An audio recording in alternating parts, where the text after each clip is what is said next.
Okay, it says it's live now.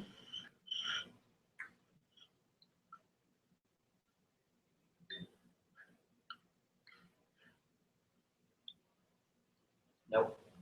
It says playback on other websites has been disabled by the video owner. What? Oh, wait, hang on. No?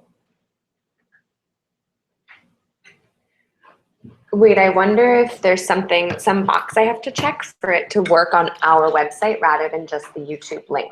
Do you know what I mean? Let me know if you need anything. Hey, thank you so much. Okay, let me see what I can figure out then.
Okay, I figured it out. Let me just save it.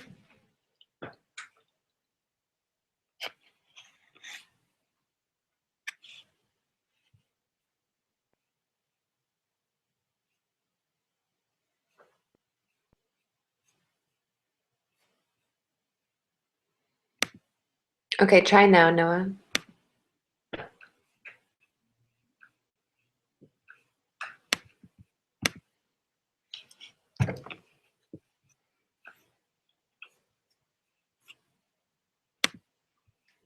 I think we got to. Yes. Can you say something? Hello, I hope that you are excited for graduation. Yes. Can you say something? Hello, I hope that you are excited for graduation. Okay. I could, would it make sense for me just to mute it until we get started? You could, but I'm not sure you can mute us. I think that's what I can do here. And you can Mute microphone. Oh, okay. All Yeah. right.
straight.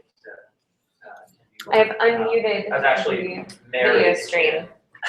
Dudley's hometown.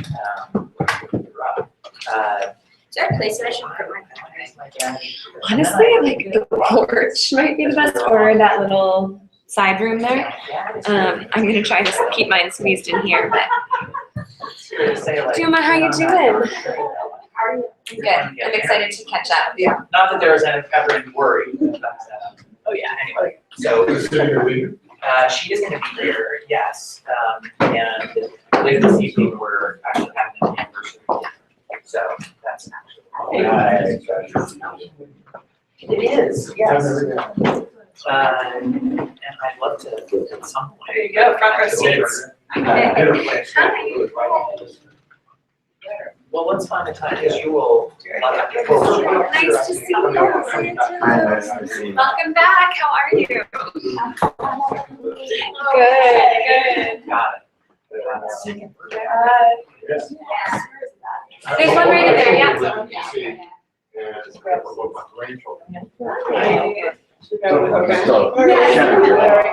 I feel like we've met. Hi, I'm Maria. It's so nice to meet you. Yes, these seats are for faculty. I'm putting a little sign on them right now, but anywhere else. And these ones are for faculty as well. Are you right? Hi. Oh, I see. I only saw Hi. see. Who is this? Utah? No, And faculty. I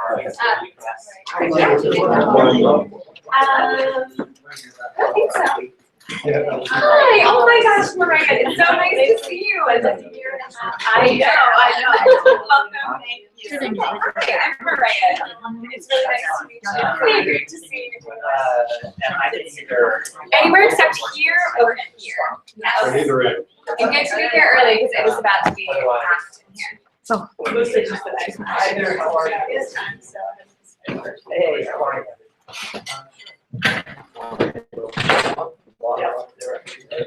Yeah, I don't know.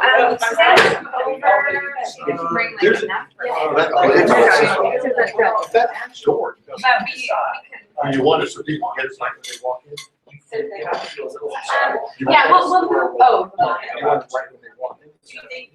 We often put it on that table, but it's gonna be a little hard to access. But it all depends on how long. What if we- Scenario. And you know your policy, but we actually. Did you want my phone? I already have mine, so. And if we can do. No. I'm just. This is a. I have, you don't have to walk it. The students are gonna sit. I know, I just don't want anybody else to talk, but I don't think anybody will see. Oh, you came a long way. I know. I just wanted to. Connecticut. All right. Is it 4 hours? Come on in. These are faculty, students will be on the floor. Last night. Yeah, everybody last Good, night. how are you? No. This is Hello. this is my Don't remember early, huh? Good, how are you? Oh, gotcha. Did you go to the, you didn't go to the residence first? Oh my Oh, God. So we're doing everything. We ended up going back. Oh, you did that? Yeah. Yeah. It all works. Yeah. A lot of parents over there. Yeah, sorry. it's gonna be- Well, you know, A lot of people doing stuff. I don't think I could make it. Yeah, I was just chatting and saying that I was taking some pictures. It's right. Yeah, that's Now it's just I'm Maria. It's so nice to meet you. Hi. Good to see you. Good job. Good Found a quick place to eat. So We're just sitting wherever you'd like in here. These are faculty seats and these are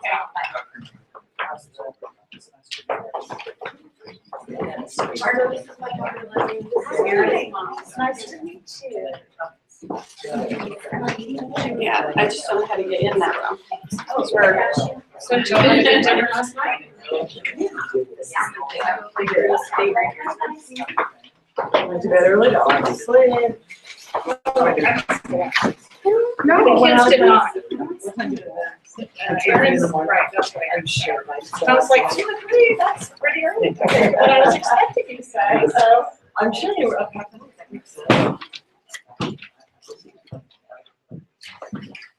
Yeah, there's one already, Terry. I just thought everybody's got their, Erin said she thought she was gonna get Terry when she saw me, but I just thought.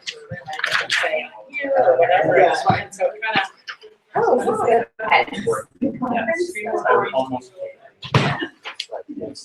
Are you going back to Los Angeles dinner? Yeah. Is it all girl? No, but. Well, that's nice. So we said stupid idea you're talking about. Take advantage of it. What's she doing this summer? We can try with that. You want one?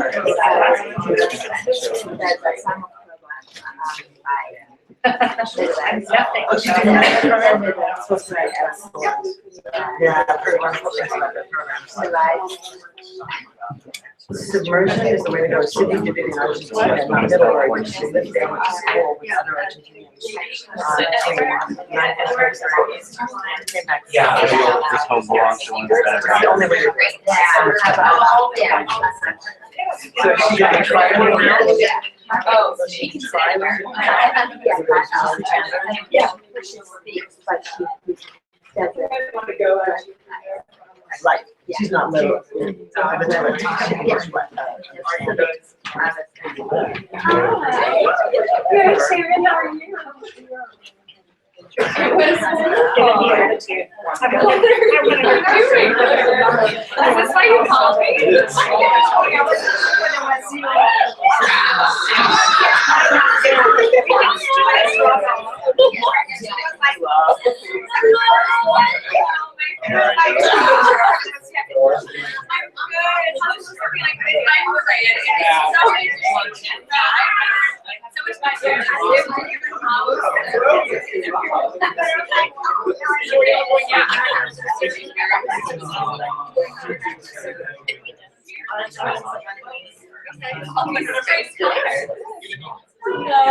Welcome back.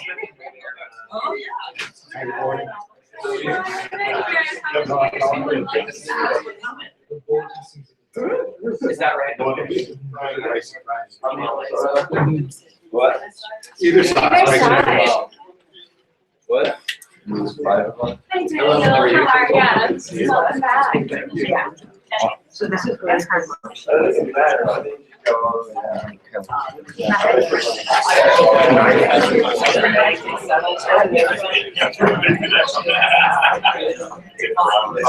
Yes. No, I'm sure. Yeah, I usually justify them. Yeah, yeah. I get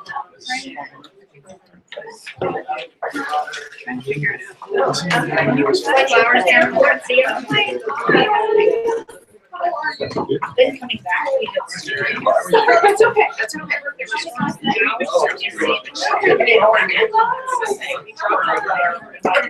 Good morning.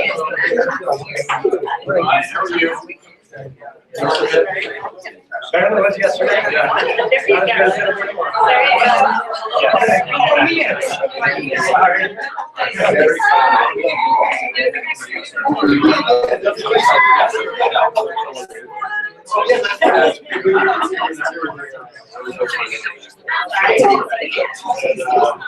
There you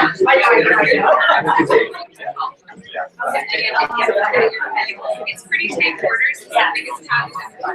Well, no surprise. How are you?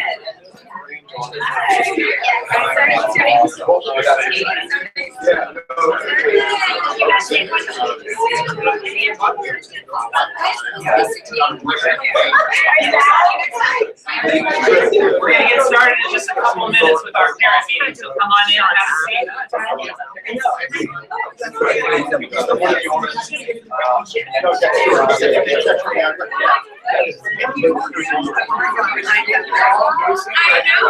seat. Great to see you. Thank you so much for coming.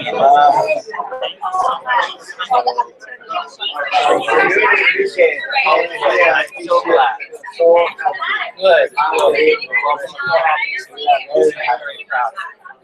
Thank you for coming and making all this way.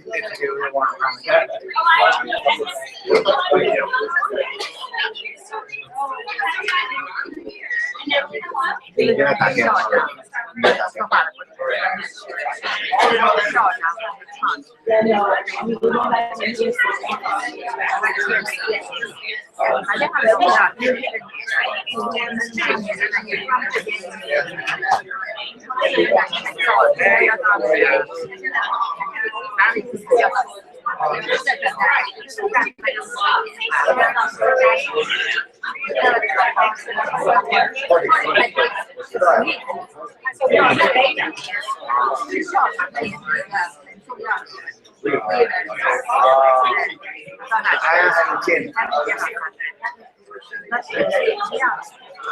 know, you don't want to know necessarily, Yeah,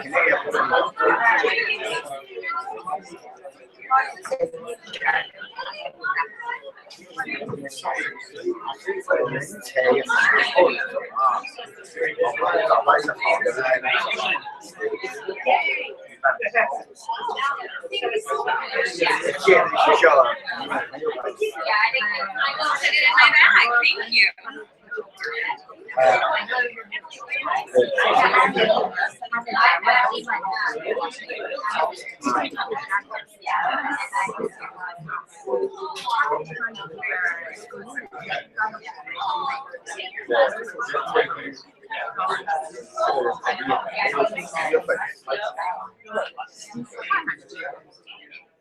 不，你说建这么个学校有什么不好啊？他那个钱多打这多给点，比我们一天。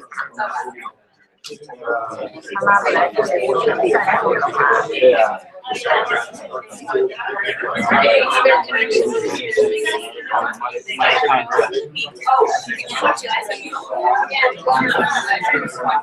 that's exercise. So it's not exercise. I didn't say that.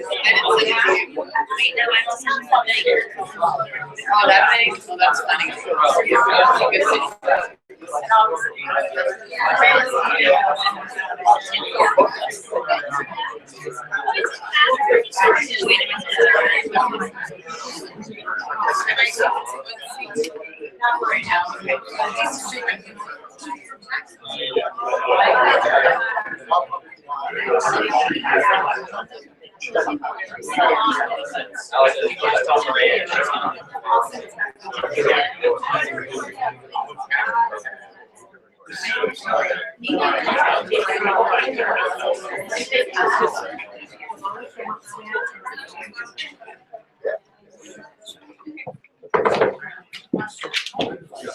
I don't have to take a quiz, do I?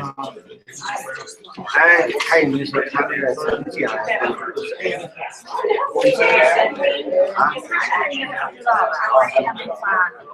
检查。最后他不就他这样，我现在都不想问啊，那就算了。他自己说了，就是我觉得是这样。就像因为今天。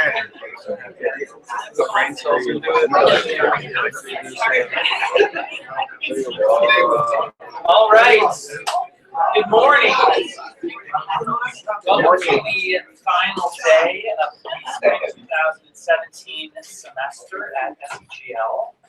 A year ago on this day, there were almost as many people in this room, and it was 95 degrees outside. So if you're feeling cramped, and I'm sure you will, just be a little grateful that the weather is a little more temperate. Also want to make sure as we get close to the fire safety maximum capacity here that you can go out down those stairs, and there are 2 exits on the first floor, one straight out that way and the other straight out that way. And if you are feeling just a little bit more able-bodied, if there's the fire, you can go out those double doors, and in the back left-hand corner, there's a little zipper. You can just unzip that awning, right, and slip out the side. Good. Hopefully that won't be a problem. Excellent. So welcome to what I hope is the end of your child's beginning. I am convinced that after this terrific semester, that your children is going to lead a compelling and spirited life. It may not seem that way on the trip home this afternoon because they are tired and sad, but each one of them is remarkably compelling and possesses a singular spirit. In the coming weeks and months, I am certain you will recognize that more and more. Let's begin, if it's all right, by introducing ourselves. Many of you may remember we did this at the very beginning of the semester on the first day, and now that we know who the children are, it might be fun to reconnect with their parents and family members' faces. So if you can just say briefly your name and then the child with whom you are affiliated, or there are graduates or other dignitaries in the room, you can just mention that as well. So I'll start here and then move to Hollis and go back and then around. So my name is Noah and I'm SEGL's head of school. And I am Hollis, and I'm Finn Barry's mom. David Finberry's father. Daniel Barcelo, Lucas' father. Simona Casarini, I'm Luca Barso's mother. Alessia Lucas' sister. I'm Wendy, I'm Maya's mom. Erin, Maya's aunt. I'm Jennifer, Ryland's mom. I'm Robert, Matt's brother. I'm Bob, Matt's dad. I'm Measure Ann, that's mom. Hi, I'm John Thomas, Harper's father. I'm Deanna, Harper's sister. Sharon Hickman, Ross's mom.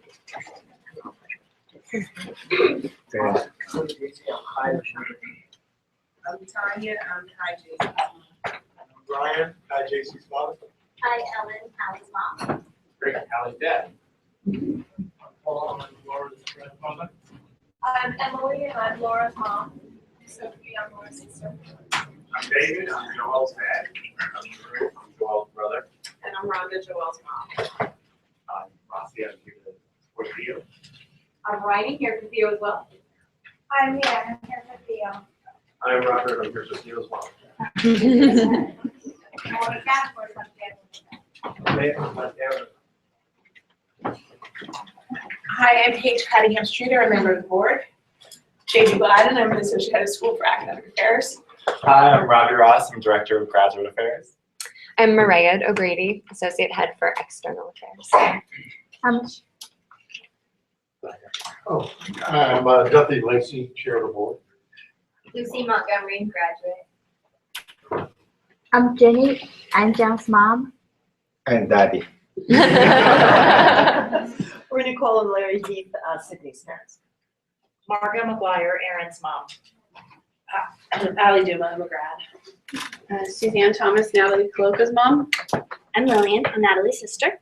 Richard Coloca, Natalie's father. I'm Matt, Emily's dad. I'm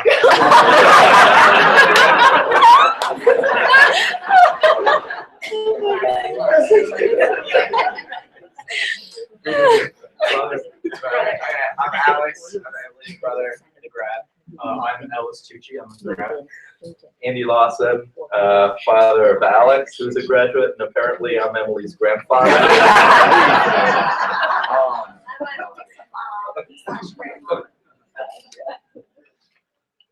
Brian, I'm Emily's dad.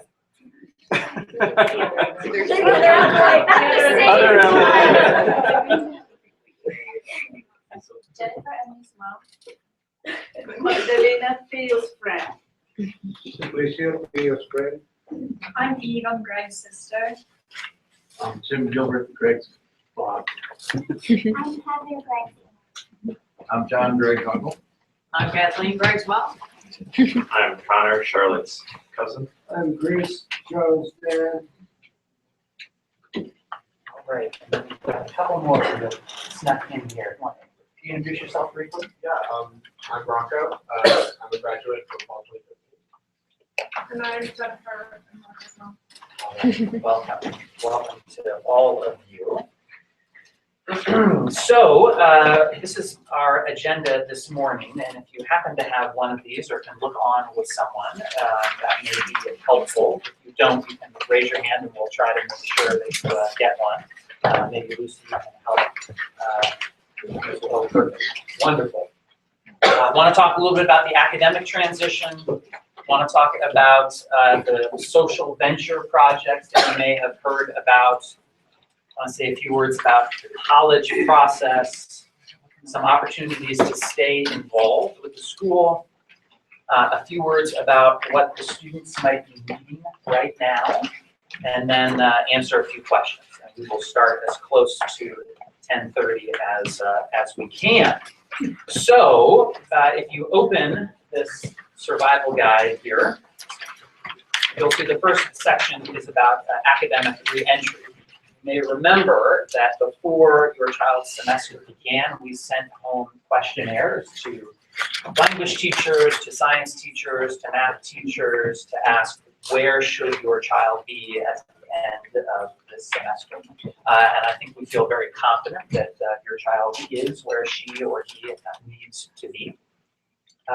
If you have any questions about that, please don't hesitate to contact JB or your child's advisor. Also, want to make sure you know in the next couple of weeks, we will email you, is that right? We will email you grades and comments and an advisor letter. Those will go to your child's homeschool as well. These grades and comments are intended to become part of the student's record, though your school may do things in a particular way, and we certainly want to support that. All right, JD, anything else you want to add about academics? No. Feel free to contact me if you have any questions. Great. The next section of this guide here is the social venture capstone section, and there are some graduates in the room who actually successfully completed a social venture. If you want to ask Ellis about Bulletin, which is Uber for flights. Is that a fair way to say it? Maybe not exactly. You can talk with him. The most important thing I want you to know about the social venture project is that it is not your responsibility to make sure it is successful, right? This is your child's project, and failure can be a great teacher, right? So it's certainly okay to ask your child questions. If your child asks you for some suggestions, to offer those suggestions, but it's not your responsibility, and it's not intended as your responsibility to bring that project to fruition. There are plenty of graduates who fail gloriously, and then in college or after college go on to create something that's really amazing, in part because of that failure. So remember that bit about the social venture capstone. I want to skip the part about emotions for right now, get to that at the very end. There'll be plenty of time for that. And talk about the college process. That box over on the right-hand side overviews our philosophy when it comes to the college process. I mentioned this philosophy at our opening parent meeting together in January. I won't rehash it now, but you can ask your child to explain what those things mean if you would like. I want to note that we help a lot of our graduates in the college process, and your child should not feel at all shy about reaching out for that help. Some of your children have already set up appointments for next week, and that's okay. That's free with your paid tuition, right? And you can set them up with me or with any of our faculty, and we also have plenty of graduates who are happy to help, particularly if your child is interested in a particular college or gap year opportunity. The calendar for the ways that we can help in the college process begins this spring. Your child had 2 college counseling sessions as part of a group.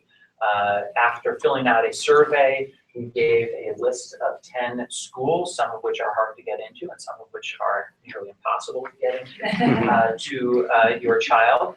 We did not take into account GPA or standardized test scores, tried to give a range of schools that lined up with certain values that your child expressed. And if they don't like that, or if you don't like that, that's fine. Just throw it out. It's one reference point that she or he can use.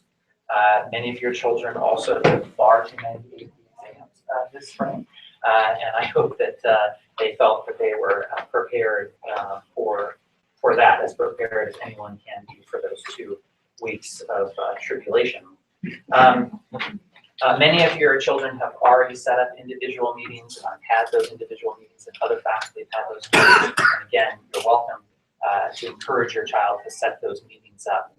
In fact, and I would not support this too much, but there are times when I'm video conferencing with a a student, and I can tell that on the other side of the computer, there is a parent whispering things. If you would like to ask us questions, you can just set up your own meeting, meet a phone call. I'm happy to do that too. I know that it's a stressful process. And those meetings can go on throughout the process. If your child is waitlisted or deferred or whatever, happy to give some strategy on that front. And then over 90% of our students ask us to write one of the college recommendations. And I would encourage you to have your child do that. There are some schools that say, no, we only want recommendations from our school and not SEGL. And I would gently encourage you not to take that advice. I can give you far too many stories that would indicate having a recommendation from the teacher that is able to say, this child matched wits alongside the best and brightest and hardest working students in the country, and also was able to live with a diverse group of those students. That's a pretty positive thing for us to be able to say, and we want to be able to say that about this group of students. So know that that is an opportunity. Sometimes we do waitlist letters. There are other ways that we can help with the college process as well. All right, enough about college, at least for now. If you flip the sheet over there, to be staying involved. I know many of you have already asked about this, and many of you have actually already volunteered to do this, but there are a number of ways that you can stay involved with the School for Ethics and Global Leadership if you want to. Number one, you can connect with administrators when your child goes home. Being able to say to an administrator, this was a meaningful experience, thank you for allowing my child to go, that goes a long way to ensuring that future generations of students are able to attend this program. A number of you have already volunteered to help with prospective families. Right? You probably remember what it was like when your child came home and said, I would like to spend a semester in DC at this program that you've never heard of before. And there was probably a certain set of emotions that went along with that. And some of you, I know, were able to speak with parents of graduates and were calmed and inspired enough that your child is getting ready to graduate in the next hour or so. So that's a way that you can help us. There may be new schools, there may be new programs that you can help us reach out to, and that's another way that you can help. A number of you this semester and in the past have suggested guest speakers, and we can't always get to every guest speaker.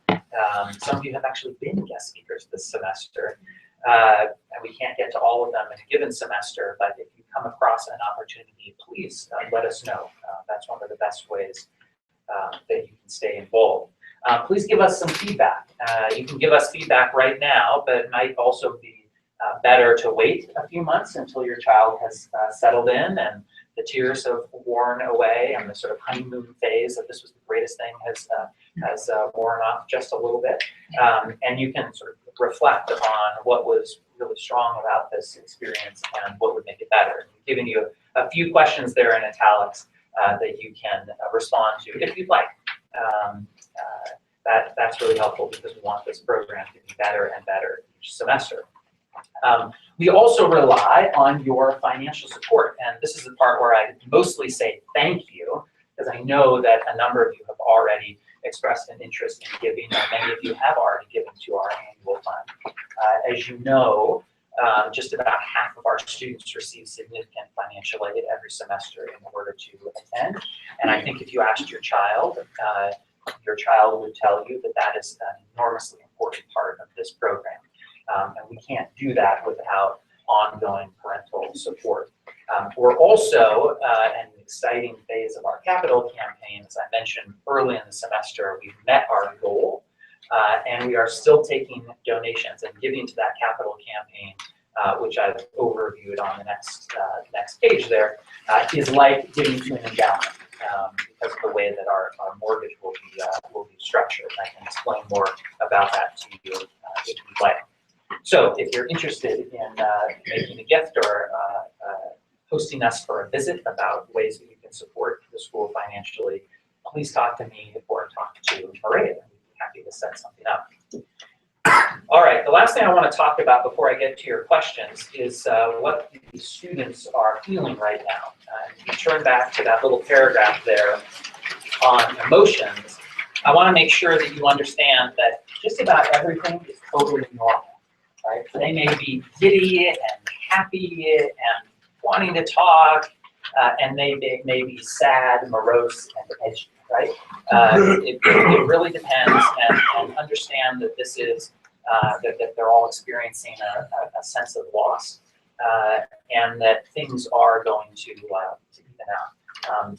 There may be reunions that happen online or in person that they want to go and see somebody. They've already made plans for some of that, and to the extent that you can help facilitate that, that may help as well. Also want to make sure all of you and your children are invited to our homecoming and family weekend in the fall. It's really an extraordinary weekend. Over half of our graduates come back every year. It's the weekend after Columbus Day weekend, or if you're from Seattle like me, the weekend after Indigenous Peoples weekend. October 13th to the 15th. Thank you. That Friday night through Sunday morning. This past year at homecoming, our featured speaker was Jay Johnson, the Secretary of Homeland Security, which is a pretty interesting session. So please come to that. Know that you are welcome and encouraged to be here. At morning meeting today, I handed out 3x5 cards to the students, and I asked them to write anonymously what they need from you in the next few hours, in the next few days, in the next few weeks. And I'm going to just read from these 3x5 cards without censoring at all. These are some of the messages that your students, that your children gave to you. I need your continuing support and unconditional love. This transition will be strange and sad, so keep that in mind. I also need sleep. Don't talk to me on the way home. I'm going to be reflecting and sleeping. I will miss my friends here, so I may be off. Just let me be for a while. I love you, and I know you want to hear all about SEGL, but I am tired and may not want to talk for a bit. I need some time and space to process. I learned a lot about making good decisions here. I also learned a lot about myself. I need you to let me make some of my own decisions. I love you so much, and I may not want to share everything at once. This doesn't mean I don't want to be with you, only that these are my memories and mine alone, and I'll share them when I'm ready. First, let your offspring go to sleep once arriving home. Before you start asking so many questions, please let the students reflect on their experience at SEGL. I need time to reflect, and I want you to say, when you are ready, I'd love to hear all about your semester, and then listen to everything and all the stories I want to share. Don't pressure us to explain everything that happened. We will do that on our own time. I need you to trust that I'll do the right thing, and I need you to value my independence. I also just need you to keep in mind that I love and appreciate you more than you could possibly imagine. Give me support, faith, smiles, awkwardly bad jokes, and a home filled with happiness. If there is laughter in the house, I will feel fulfilled. I love you, and I thank you for giving me this incredible opportunity. I need optimism, I need unrelenting love. I need you. I need you to know that I have changed, and I need a couple of days to breathe and to keep that change when adapting back into my life back home. I just need your support and not to have to explain everything, because this experience was mine. Respect my ideas. I want to talk about my semester, but I also want to do it on my own time. I love you so much, and I look forward greatly to spending time with you in the next few weeks. Ask me about what has made me change. This person says, I think you know my handwriting. Please look my parents straight in the eye and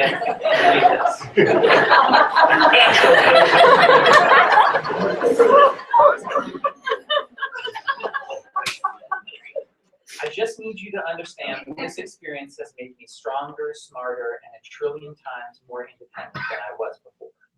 The best thing you can do to show me you care is to let me make my own decisions by myself, even when you're scared I'll fail. All I ask is that you be there for me if and when I do. I need a relatively stress-free summer where my parents do not badger me on SAT and college stuff until August. Also, I would like to thank them for pushing me to come here. I need independence and trust that I can stand as my own person. Trust that I will go to a prestigious college. Trust I'm going to be awesome. SEGL has changed me, but I'm going to be fine. Better than fine. I'm amazing. So those are a few notes anonymously to all of you. Those are the items on my agenda. The only thing left is to answer any questions that you all may have. Yes.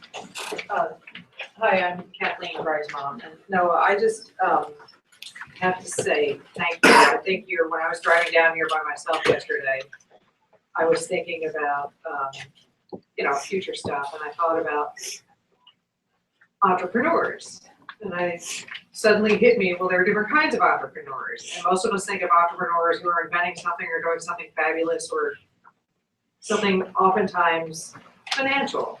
But you are an educational entrepreneur, and you came up with this program that is remarkable, outstanding, unique, and I just want to thank you again for not just thinking of it, but actually putting it in place and making what it is now, and for the opportunity for our whole family to be involved in this. And we just pledge our support. I think this is terrific, and I want to thank you. And I look at the people that you've hired and your board, and they're just all incredible, talented, amazing people. And thank you for inviting us in to be a part of it. Thank you.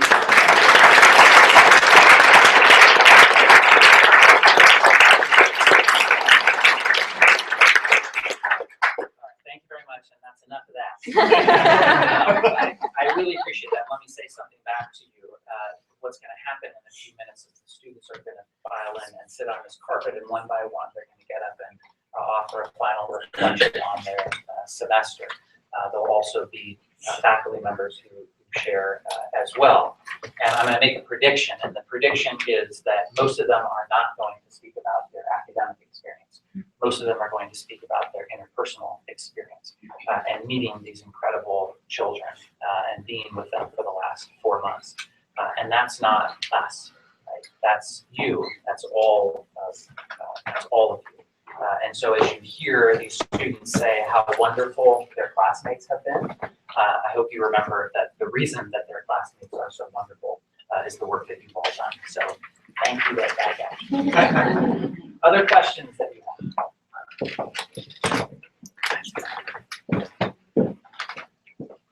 All right. Good. Maybe I can actually prevail upon the Lawsons if I can call you out here and put you on the spot.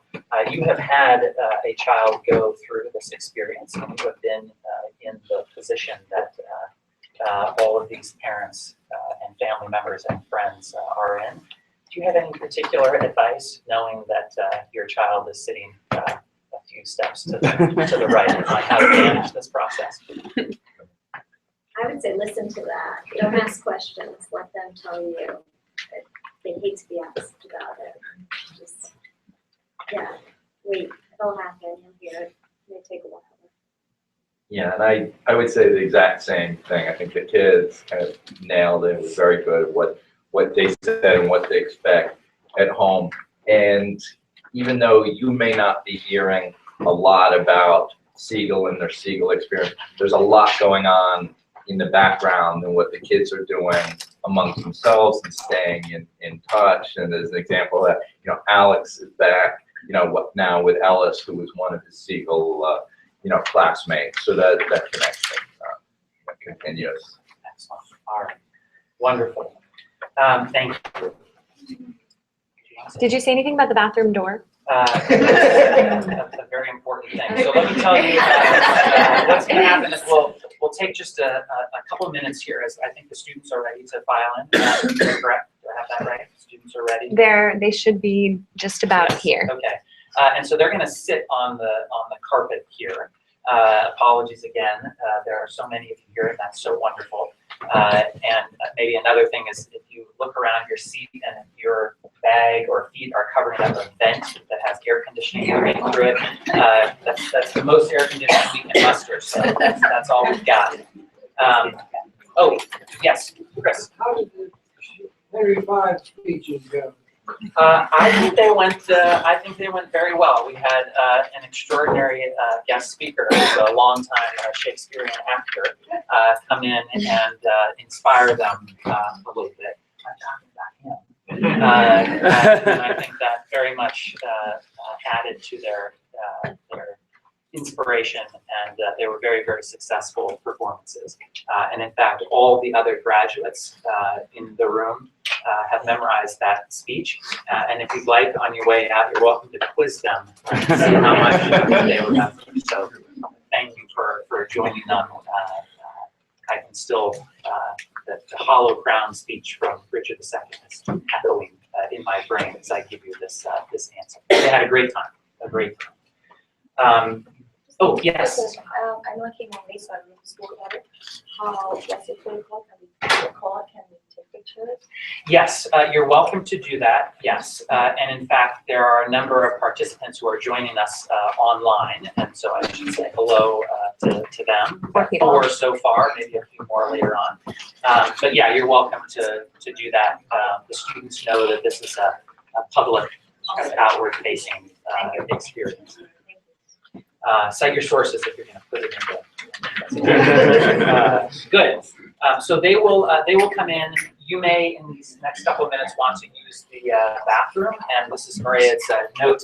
There are 2 doors. There's an outer door and an inner door to that bathroom. The outer door locks. The inner door does not lock. And so in order to avoid any awkward moments, I want to make sure you know to lock that outward door if you'd like a little bit of privacy. All right. Told you it was important. So we'll take a couple of minutes, and when the students come in, we'll get started as soon after that as possible. They're on their way up the stairs. Susanna needs a quick exit, but I need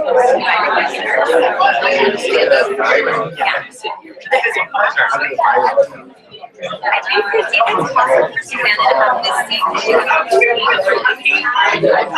leaving something that you Susanna, you can be here, and also Allie. Hey, Juma. Montana. Juma, come here one time.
There's air conditioning on.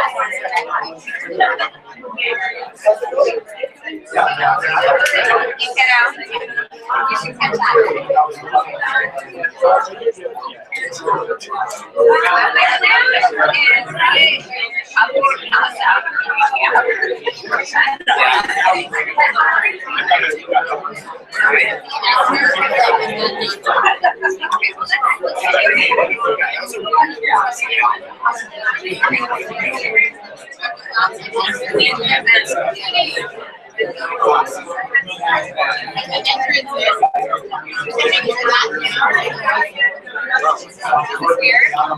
Yes.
Yeah, you can sit right in front of me if you want.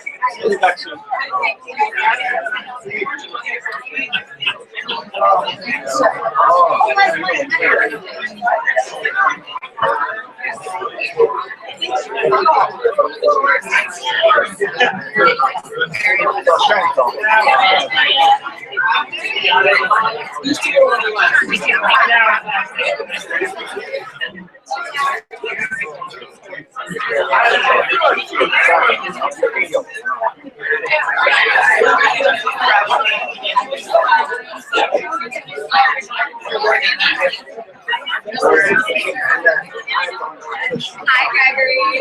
Hi, guys.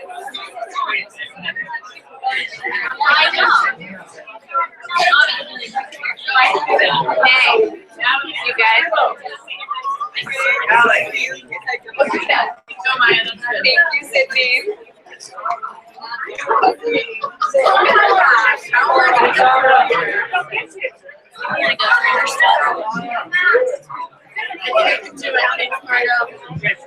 I'm sorry, I'm in your photo. Sweetie.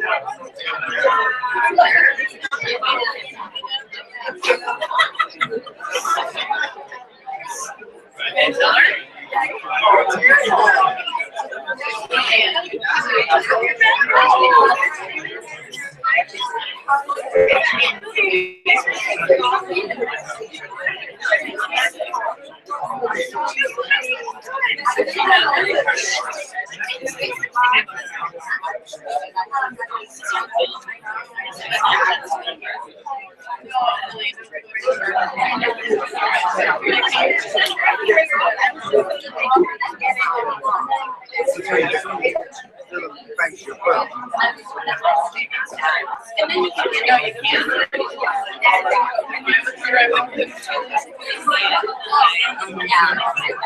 you have the right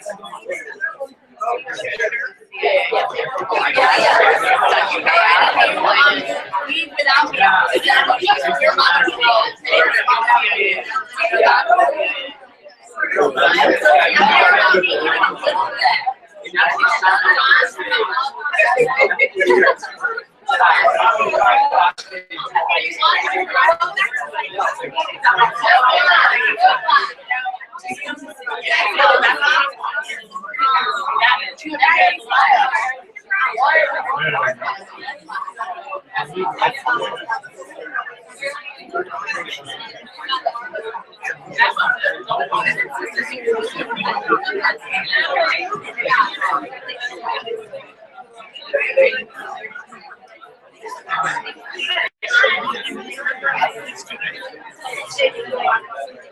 so glad it's not 95 degrees outside.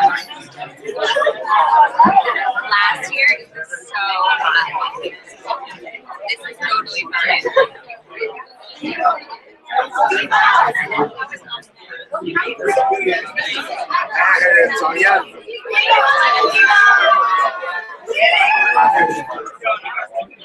Good morning. Good morning. And welcome to the graduation ceremony for the class of spring 2017 at the School for Ethics and Global Leadership. My name is Noah Bopp. I'm SEGL's head of school. If you have a cell phone, silence that dreadful bell.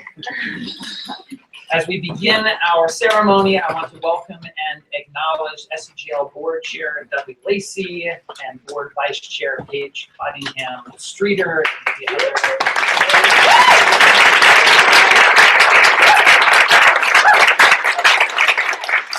I also want to acknowledge the many SEGL graduates who are in the audience today. If you could just raise your hand for a moment, welcome.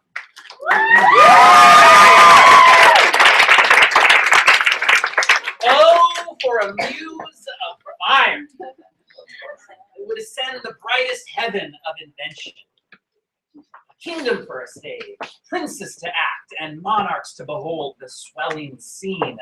Then should the warlike Harry, like himself, assume the port of Mars, while at his heels, leashed in like hounds, should famine, sword, and fire crouch for employment.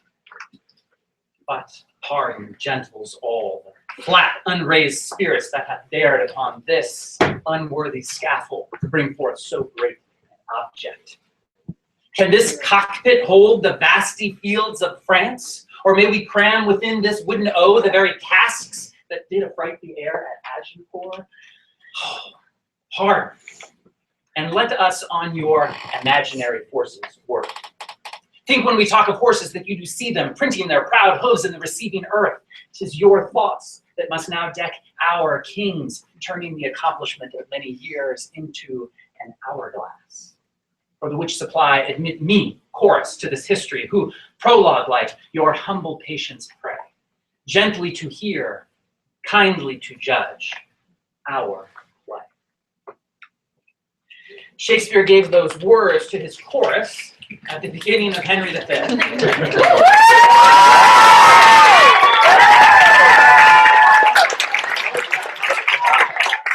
yeah!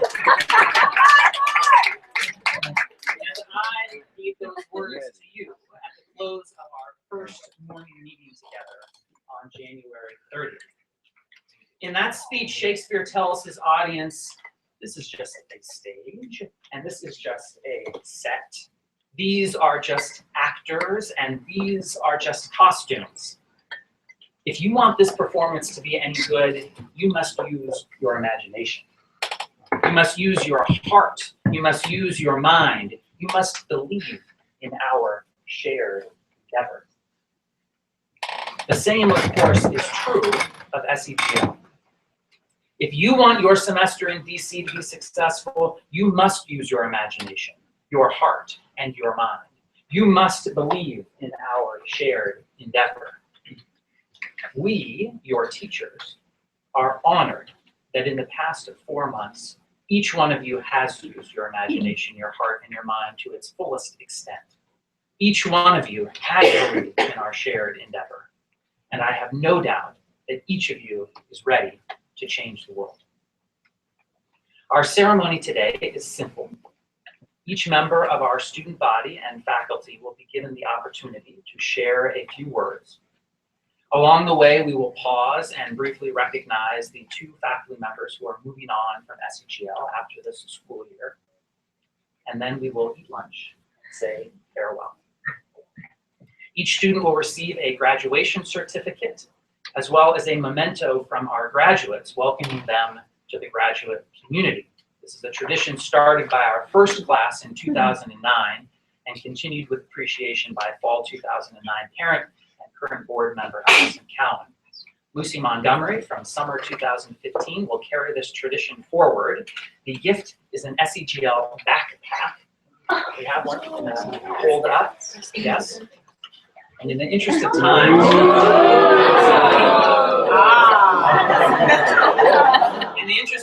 those will be waiting for you when you leave. We hope it helps you carry your SEGL experience with you wherever you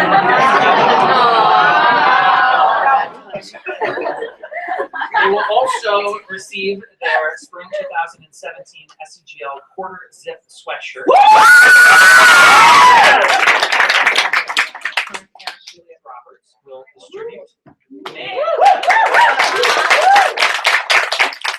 that sweatshirt keep you warm when the world seems cold.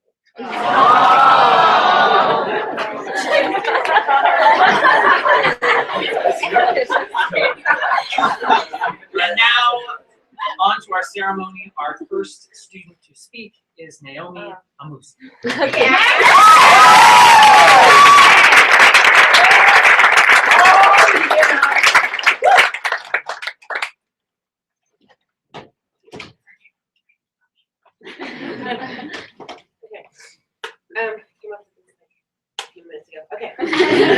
This group of students is a group of supporters. A group that cheered and dabbed and hit the folks when I was bowling with them. When the ball hit some pins, there were cheers and applause.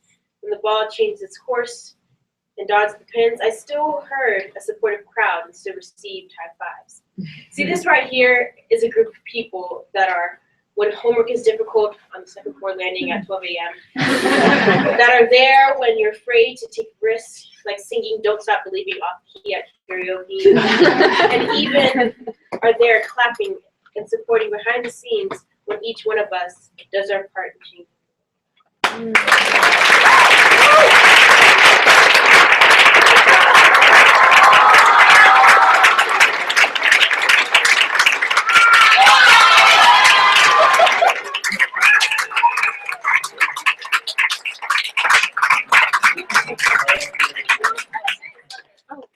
On behalf of SEGL, friends, family, and your classmates who want to present you with a t-shirt.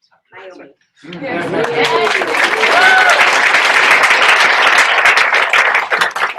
Luca Barcelo.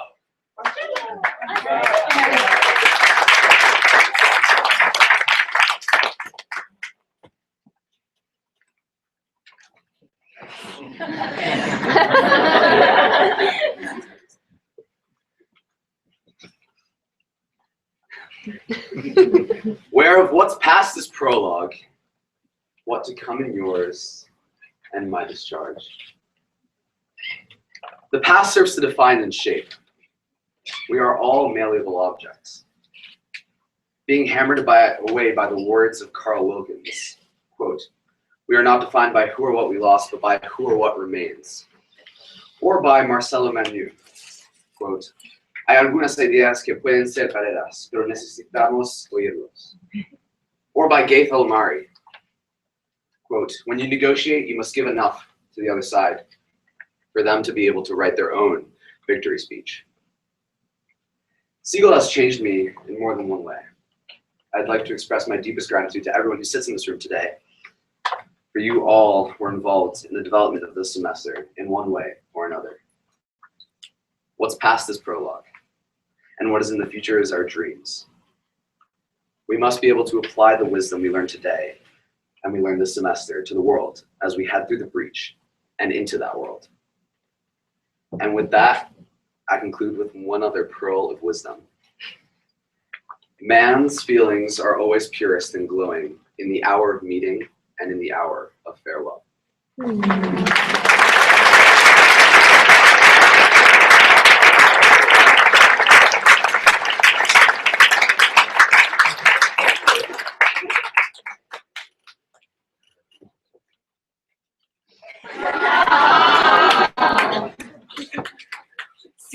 salty. On behalf of everyone present today and your classmates, we want to present you just what you.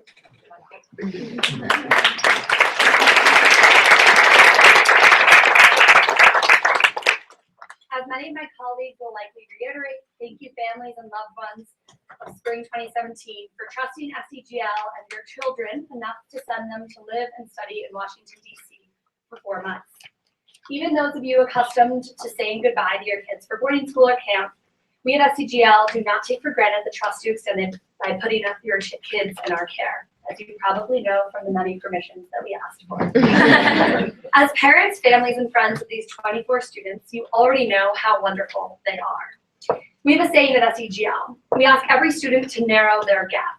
That is to say, everyone has an area where they need to focus their improvement. For one student, they may practice public speaking often at home, whether it's debate club, ethics bowl, theater. But for another student, this presents an opportunity for them to present a collaborative policy document or practice being a press secretary, and that's the area where they're focusing their improvement. And we watched each of them narrow their own gaps. But Spring 2017 did not only narrow their own individual gaps, they demonstrated an ability to identify and fill all gaps around them. They filled gaps that we as faculty did not even notice. One example of this was school meeting. Every week we meet for school meeting, all the students and faculty. Spring 2017 quickly began using that time not just for announcements, weekend activity decisions, etc., but leading ethical discussions, from price gauging to affirmative action, DDoSing, etc. If you don't know what it is, it's okay, a lot of us. They facilitated and participated in conversation within our community on an array of topics, taking what they were already learning in their classrooms and applying it to things that they were passionate about. Another gap Spring 2017 filled was one where I genuinely did not think SEGL had a gap. I don't think anyone who works here or is part of the SEGL community thought that this gap existed. And it has been applauded and recognized earlier, and you perhaps know what gap this is. But of course it is the gap of enthusiasm.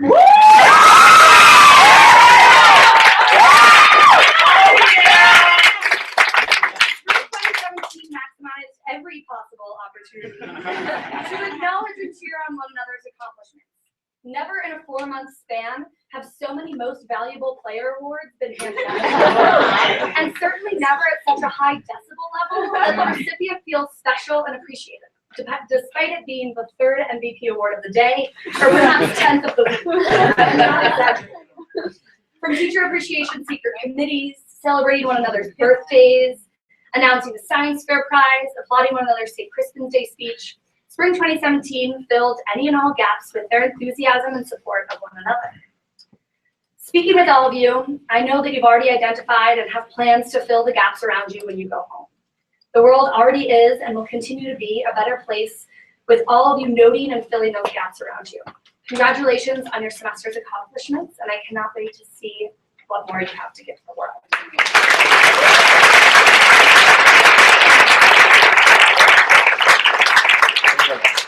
Phineas Berry.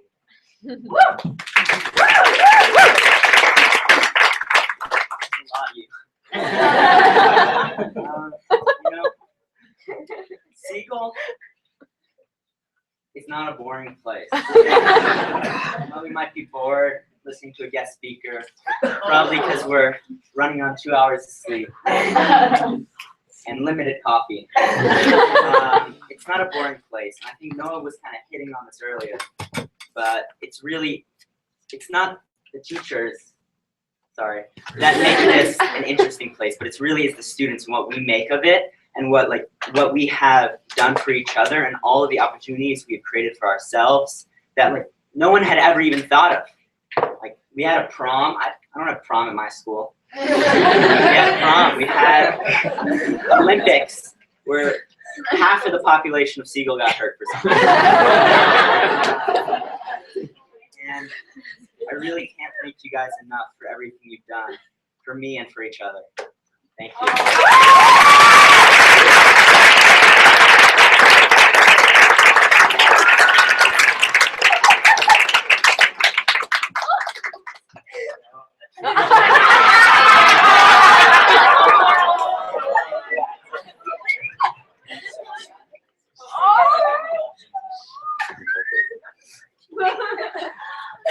Emily, the end.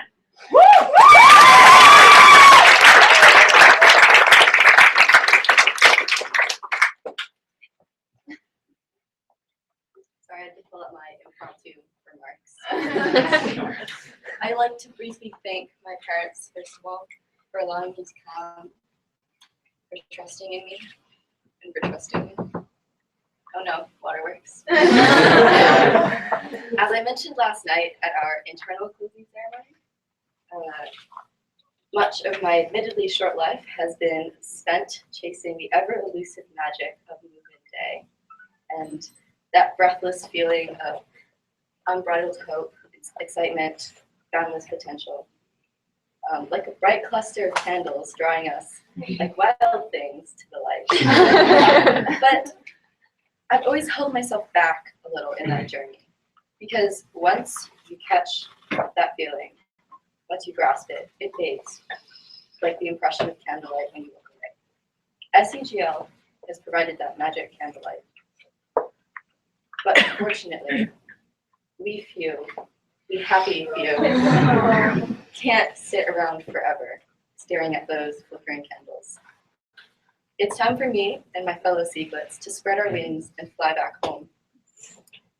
But just remember that if you ever need a little more wick to keep your candle burning, our fellow newly grads will be right here.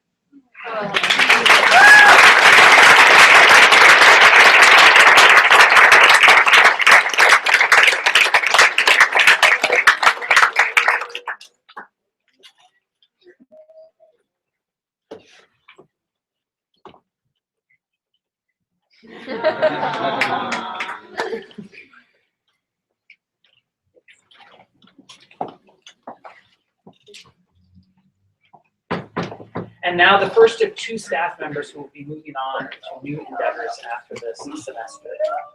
One of our two teaching fellows this year. He served our school with gentle passion in what was probably the most difficult job in 2016-17. First, he lived one French double door away from 3 stories of adolescent boys. Boys who could not put away milk, stifle, or deter mice if their lives depended on it. Second, he co-taught our English class with the most high-maintenance member of our faculty, doing all of the dirty work for little of the glory. Through it all, he kept a remarkably even keel, a generous patience, and a welcoming kindness, as well as an easy intellectualism that earned him appreciation and affection from both his colleagues and his students. We will miss him greatly in the years ahead. Our next speaker is Jacob Zweig.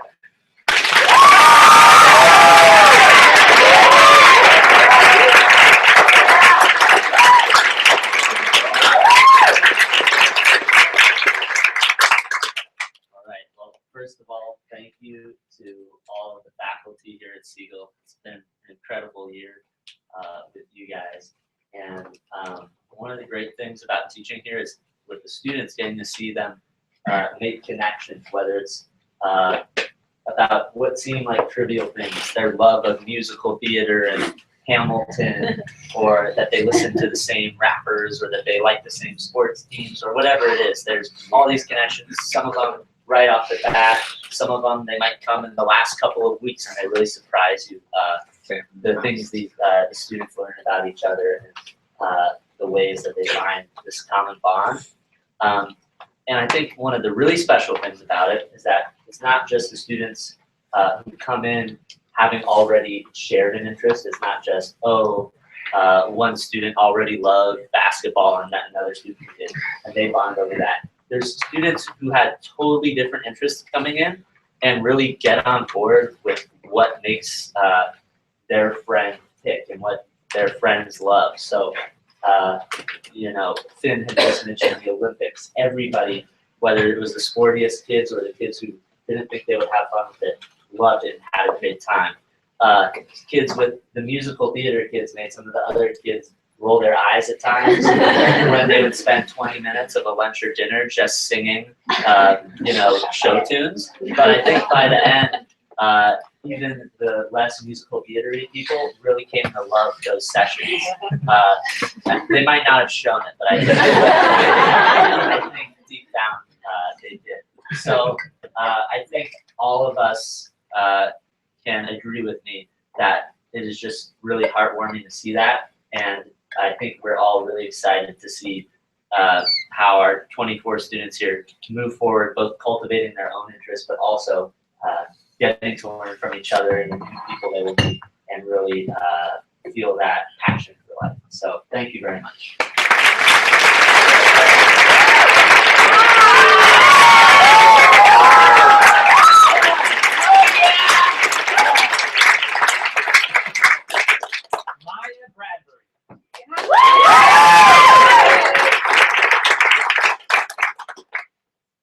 Okay, so I don't have a note card. This is all out of here.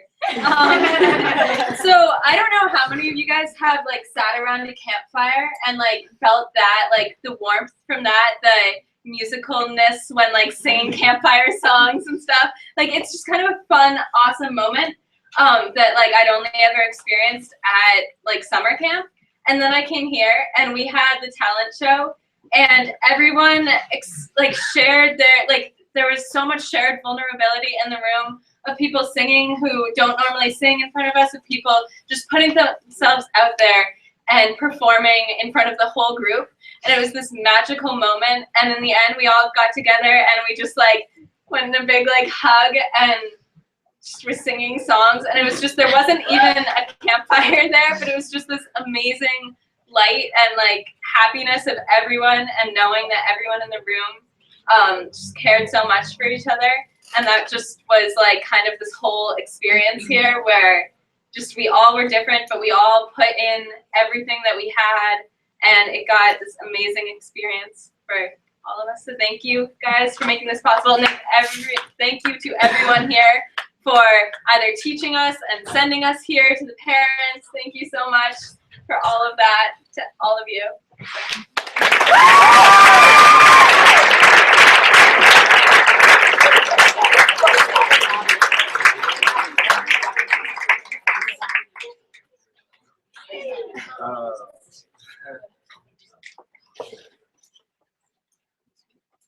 Natalie Louise Thomas Kaloka.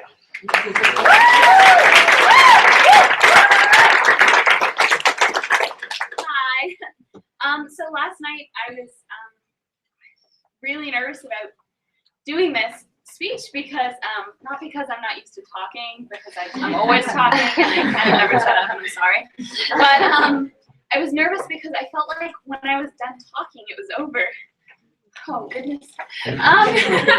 Again. But I'm not anymore, because it's not over, ever. Because SEGL this semester is no more than the coming together of all our weird habits and skills. And even though not too long from now, Sydney's going to be yelling help at the ceiling in Connecticut, and not in the room with me when she's doing math homework. And Maya is going to be stealing someone else's cookies. And Matt is going to be winking at people I've never met. And Charlotte is going to be singing, and we're still probably all going to be able to hear her. She's not going to be with us. And Brendan is going to be showing another group of students fire hook for the first time. Oh. But we're all still doing those things, and that's what this semester was. So thank you all for sending us here, trusting us enough to send us here, and for being a part of this amazing semester. Yeah.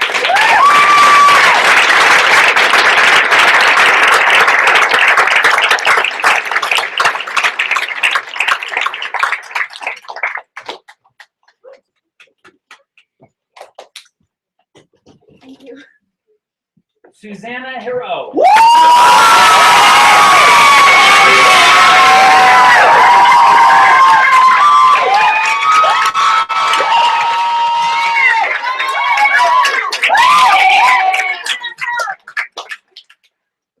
semester has been a very unique semester for me.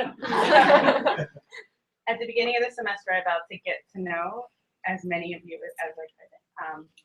And it not get to know more of a personal level and not just gluten-free allergies.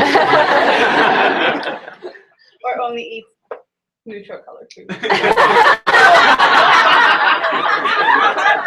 wanted to make sure that I remembered each and every one of the faces and names and all the beautiful hellos that I got in the morning, all the thank yous, all the kindness. And I want to thank all the parents for allowing them to come here and for us to get to know them and sharing them with us. I'm going to miss you guys so much. And I want to thank you guys. I want to thank you for everything that you do every single day.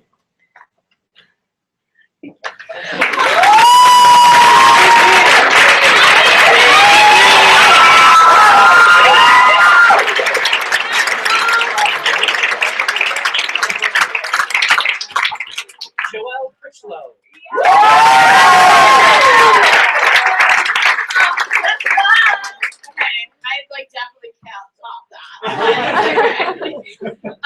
So first, I just want to thank the faculty and the students here for making this like the best semester of my life. And I want to thank everyone here for the support, and I want to thank my parents for trusting me enough to come here. And I'm going to tell a story that I think really just sums us all up. So SEGLets are geniuses, and they're very curious, and we're great at a lot of things. But we're also terrible at so many things. Namely sports. We had a broken foot, a sprained MCL, a concussion, and I think 4 other possible concussions. Oh, we also had a sprained ankle. 2 sprained ankles. Two sprained ankles. 3 sprained ankles. 3 sprained ankles. So, despite this, we all still loved to run around when we played things like Capture the Flag or Ultimate Frisbee. And this past week, a group of us decided to go out for a Varanasi. It was raining, and we were running around and throwing frisbee. It was a new frisbee because we had broken so many before. And we threw it, and we got it stuck in a tree once. And Ross, wonderful Ross, was like, climb that tree and get it out.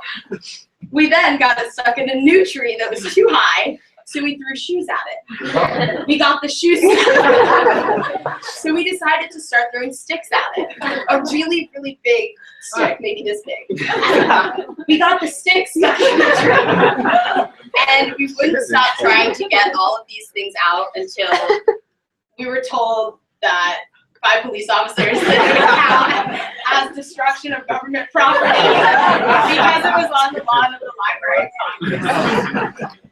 They let us get the shoe down, but we did have to stop. And I think that the attitude towards getting those things down, even though it was just like a frisbee or just a shoe, kind of shows how willing everyone is here to put like their all into literally every little thing that we do.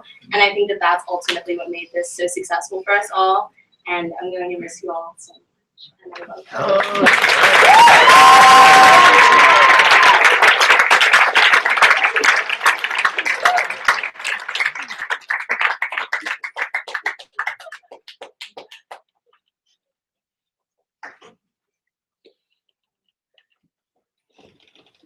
Santiago Delgado.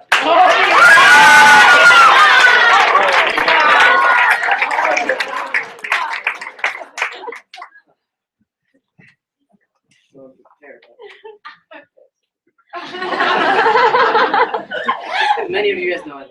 Mostly prepared. 90 seconds is not enough for me to express the appreciation I have for everybody in this room, especially my soon-to-be former classmates. We have encountered a lot this semester, from protests to conversation with senators and many, many other incredible experiences. I would not have wanted to spend this semester with anyone else. I would also like to appreciate the faculty who, like Noah said, get paid way too little for all they do. They have helped us in this journey from making us find Skittles, to talking with us, from talking with us hours on end, even past check-in. Finally, and most importantly, I'd like to thank my parents, who without their love and support, I would not be here, or I would not be standing here. Thank you very much.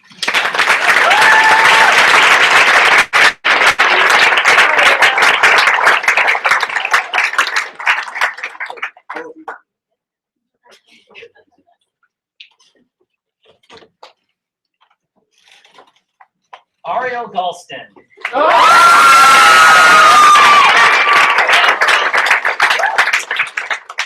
first want to thank all parents, brothers, sisters for sharing these wonderful, driven, motivated 24, sometimes elephants, sometimes students, sometimes everything with us for a semester. Over the course of these 4 months, you've met with experts across various fields and cited first set of case studies. While you may remember a few interactions with guest speakers, what I hope and what I have experienced is the conversations that you've had with each other are much more memorable and influential in shaping your experience here and here you are leaving. You've all grown in ways that are both apparent and not so visible during your semester in DC. Challenges you once thought insurmountable are now achievable. In a few years, when you're speaking with current students, what I hope you remember are those conversations you had with each other on the metro, at Fire Hub, and way too late at night. You have found 23 peers who share your passions and are as motivated to achieve their goals as you are your own. Hold on to the bonds you've made, even as you return home. Go to different colleges and years go by. Speaking from experience, the friendships you form with both those within your semester and within the alumni community are unique. You can go months or even years without speaking and pick up right where you left off. As the memories of the daily life at SEGL fade, you will remember how you supported and shaped each other. Thank you for sharing your semester with me, and welcome to the alumni community.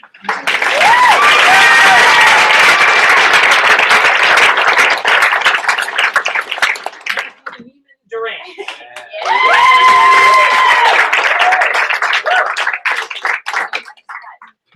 Woo! Yeah, man.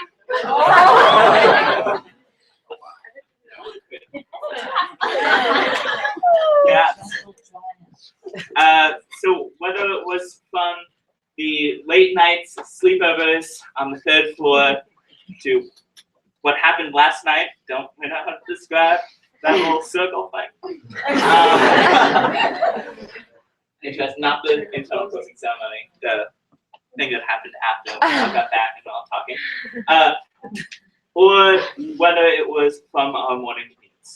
We have all had such wonderful experiences. And I know sometimes it can get overshadowed by the cool stuff we do, like being a press secretary or giving a speech in front of the Muscatine. So I'd just like to say thank you to my fellow students and to the faculty and to the guidance.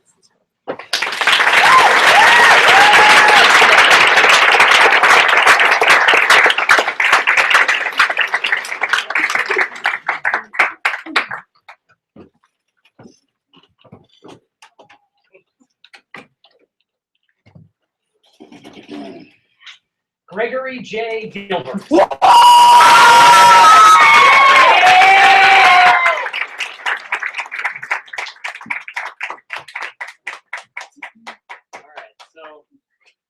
I was trying to think of one story that kind of encapsulated the whole SEGL experience, and actually one came to me pretty quickly. It was Thursday morning, starting at 12 a.m. We were all up, except Finn, doing our credos, trying to finish them at the last minute. We all, we were cramming it. We went to bed at ungodly hours. Some of us never went to sleep. Yay. And so when we got to the academic the next morning, we were delirious, terrible. And then we had to sit down for 5 hours and listen to each other present our credos. And I went in, I was like, oh my God, I cannot do this, I'm gonna fall asleep.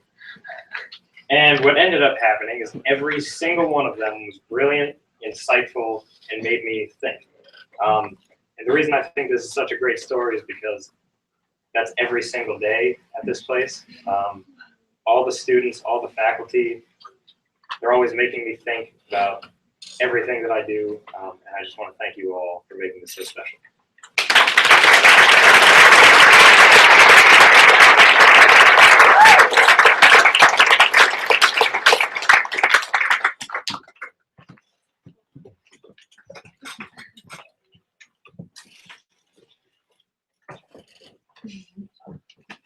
Lizzie Kildall.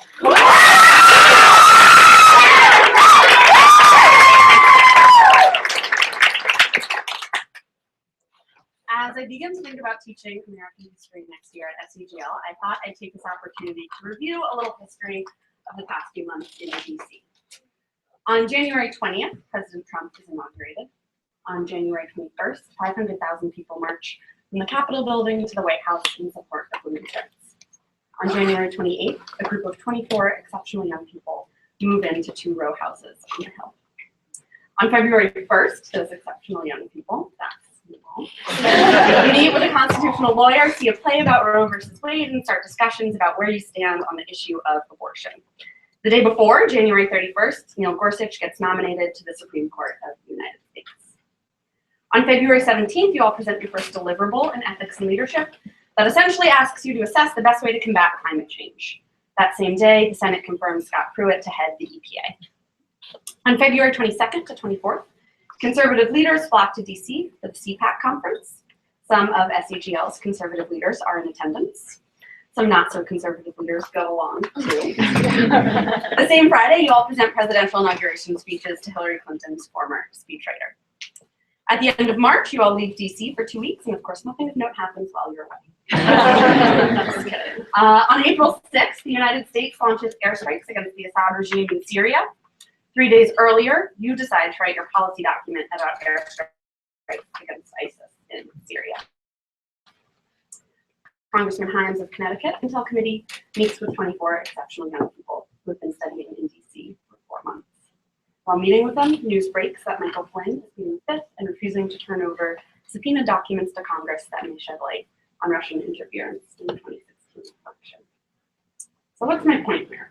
Other than to practice a little bit of historiography and to take one last chance to note that the ENL team has a suspicious knack for booking very timely speakers. My point is twofold. First, I think it right to point out what a historical moment we are living through, a moment that you all spent here in DC. I know it's probably unwise to make guesses about how future generations will look back on us and judge the way we lived in the late 20-teens, but I will go on record as saying that your children and grandchildren will ask you about where you were in the spring of 2017. And it is more than cool that you will be able to tell them that you were in DC.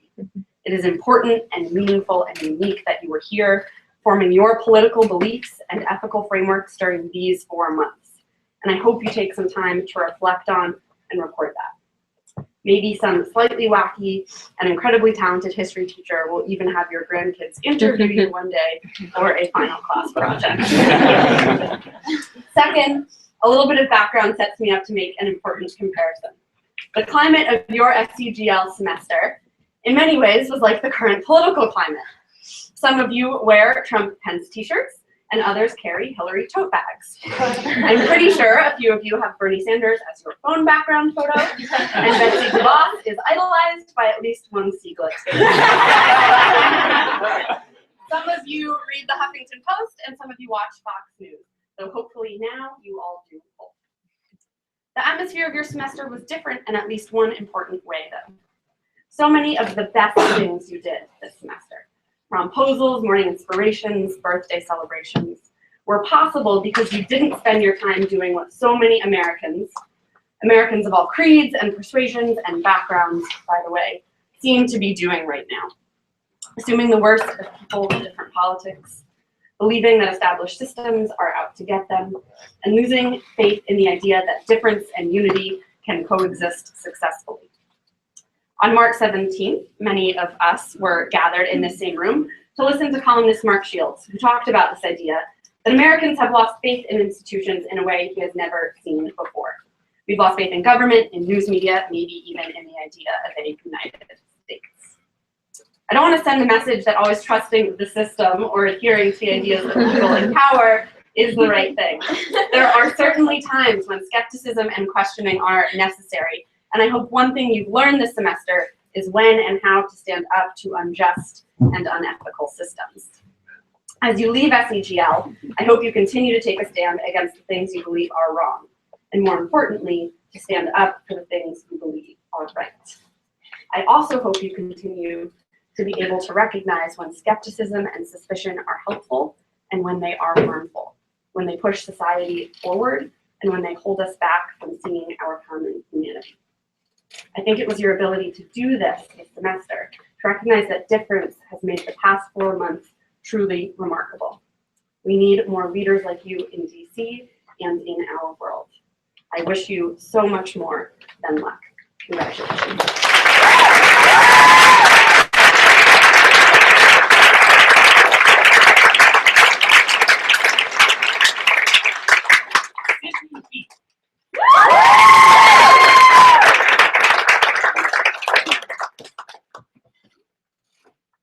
I think one of the biggest things that SEGL has done for me is it's changed the way I look at the world.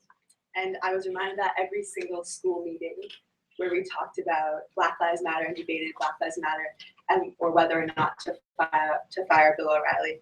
And I would go into these meetings so sure of my opinion, so sure that no one could show me to look at how they look at it differently. And then by the end of those meetings, I would just be amazed at how these amazing people had just completely changed the way I look at these issues that I was so sure about before. So I want to thank all of you, 23 incredible people, for inspiring and challenging me every single day. And of course, our incredible faculty for pushing all of us to think differently. I can't wait to see all of you go home and inspire and challenge your communities and hopefully one day the world.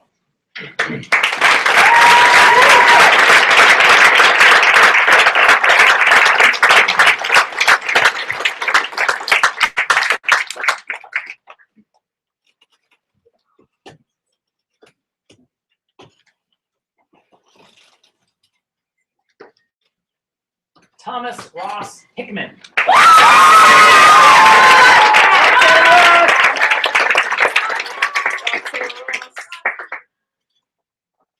I'd like to start off by thanking all of you, the faculty, the parents who have sent some of the best friends in my life here, for all of your smiles and your laughs and your interactions, what you've taught me, and what I can do with that.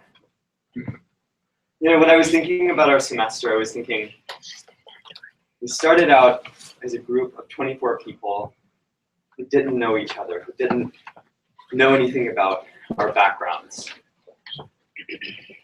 And I was thinking, it's not easy to create something from nothing. It's not even sometimes possible. But as people gave their personal statements, as I had some of the best conversations and debates I've ever had, as I built some of the most beautiful and lasting friendships with people here, I know that you all aren't just something to me. You're everything.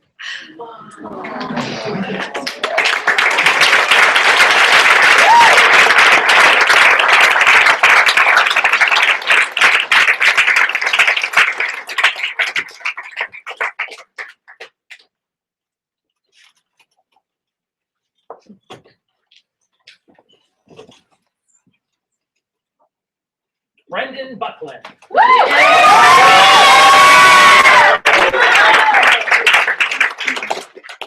So I teach Spanish here, and this semester I was able to realize a year-long goal of taking a group of students to see the Broadway musical In the Heights, adapted in Spanish here for the Gala Hispanic Theater in Columbia Heights here in Washington, D.C. I've been excited for about a year, and I was excited to use the study guide that they provided to give our students some context about some of the characters. Got the list of characters. In my intermediate class, we started going through some of the names. Some of us were drawn to certain characters, maybe Benny, others. But there's one character that stuck out, to me at least, initially, not having seen the play, and that was Piragua Guy. Thank you. Piragua Guy doesn't have a name in the play, and has a very minor role, and it was kind of unclear what that was going to be as we're learning about these characters. And so we meet Piragua Guy at the beginning of, or in the middle of Act 1. And a piragua is like a snow cone, really. It's like you scrape a block of ice and you make a snow cone and put sugared water in it to make a treat for the hot days in the summer. And this play touches on the theme of immigrants from Latin American and Central American countries in New York City. And Piragua Guy sort of dances across the stage singing in this incredibly catchy, earwormy song of, as Trey was saying, exactly. He's only on stage for about a minute and a half, and it's actually a distraction as they set up the stage behind him, right? And so my class was sort of thinking, like, who's this Piragua guy? And sort of stuck up to us. And I would say that Piragua guy actually is the best representation of the spirit and the energy this group has to offer. Because we meet him in Act 1, he's in Washington Heights in New York City in the heat, selling his wares, giving people to get his piragua. In Act 2, he reprises his short little piragua song, waltzing across the stage, even happier for the fact that there was a blackout in New York City the night before, and he's the only guy on the block that still has cold ice and is making considerable profit off of his fortune in that instance. And still, out of that adversity, there was looting in the play the night before and many challenges. His heart is full of song, and I would say probably the most catchy song in the play that's been ringing in my ears, and then I think throughout the halls with people like Trey and other students whistling it to themselves. And I think that that sort of represents this group and the song that they have had in their hearts throughout this semester. This is an incredibly musical leaning semester, even though not all of us are, myself included, I'll spare you my singing, musically talented in that way. And I just have to say that, you know, that play came from the mind of a person who put it out when they were in college, and the world sort of took that melody, the Piragua melody, and many others in that play, and are now singing it back to Lin-Manuel Miranda and seeing many successes. I really look forward to the ways in which you guys create some sort of catchy tune of your own that I know is in your hearts and put it out in the world because it needs it. And then to be one of the people humming it back to you guys and cheering you on. So thank you, you guys. For listening.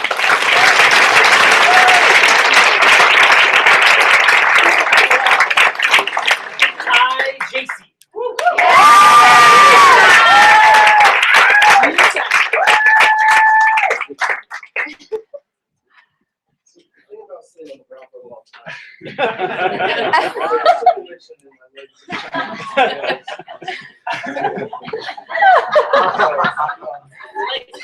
But I mean, you know, I mean, I guess a little bit better than certain life. So I got some note or stuff, and I had some stuff that I was thinking about, you know, kind of the but oh yeah, it's back. Right. So, as Luca was saying, you know, this is the prologue, right? But like, you know, if you've ever like seen like a book, you know, the prologue is like the small part, and like the rest is like the real meat, and that's what we're about to get into. And that's gonna be awesome. So as we open up to this first chapter, I just hope you guys make it like so. We really use what you learned here.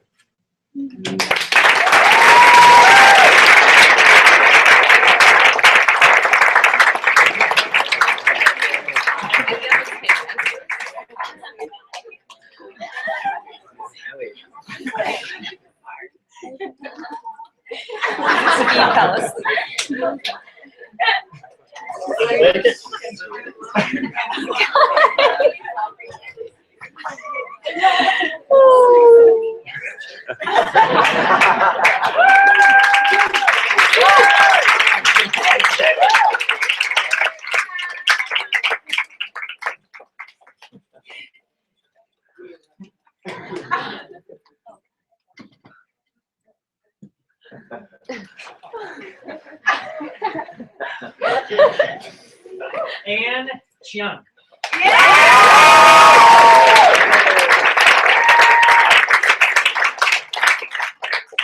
So like my feet don't have any feeling in them right now, and like Santiago, I can't express everything I want to in 90 seconds, so I might take a little bit more because, you know, we all know how much regard I've been giving to Noah's rules. So at the end of every thank you note, I wrote to the people here, I wrote the sentence, "Thank you for being a part of my story." And these, I want to talk about how much these words mean to me and what I meant when I said them. So there's a musical, and in one of the songs, There are the lines, nobody else is going to put it right for me, and nobody but me can change my story. But I disagree with that. So before I came to SEGL, I was stuck in a place where I lost my motivation to, write my story, and I just let people read to me. But every smile that people have put on my face, every hug I've gotten, every really awkwardly terrible joke that's been told here, every teary late night conversation on the front stoop of West, have given me back that drive to take my pen and to keep writing. Every second that I've spent with this community has been so special to me. And you guys are the first group of people that I've really been able to show who I am, the good, the bad, and the ugly, everything. And in return, this place and the people in it gave me love. And that's more than anything I could have ever asked for. And so wherever our stories go from here, we'll be content in knowing that our paths crossed here in Washington, D.C.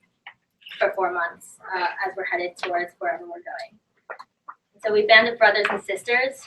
We're going to change the world, but meanwhile, you all have changed mine.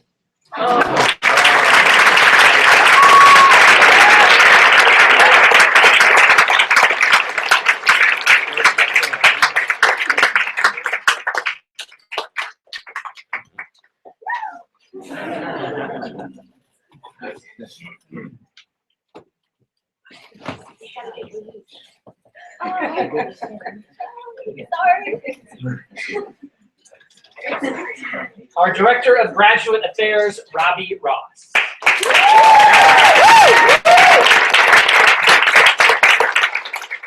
Hi, everyone. It's great to be here. My name is Robbie. I am the Director of Graduate Affairs. I was also a member of the SEGL founding faculty roughly 45 years ago. So it feels like it's been a long ride.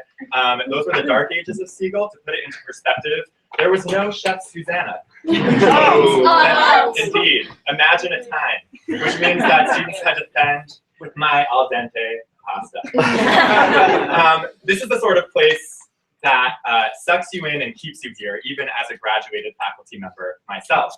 About 4 years ago, I left to go up to New York City, which is why we've never met before. I do this on a volunteer basis.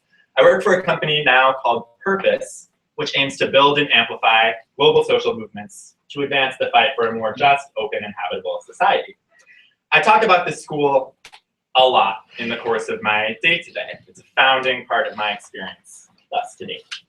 And so one of my favorite stories that I feel fitting to share here today was my surprise when one of the new team members at Purpose had yet to hear about this school when I said, oh, I'm going down to a graduation over Memorial Day weekend at this high school semester program at which I used to work.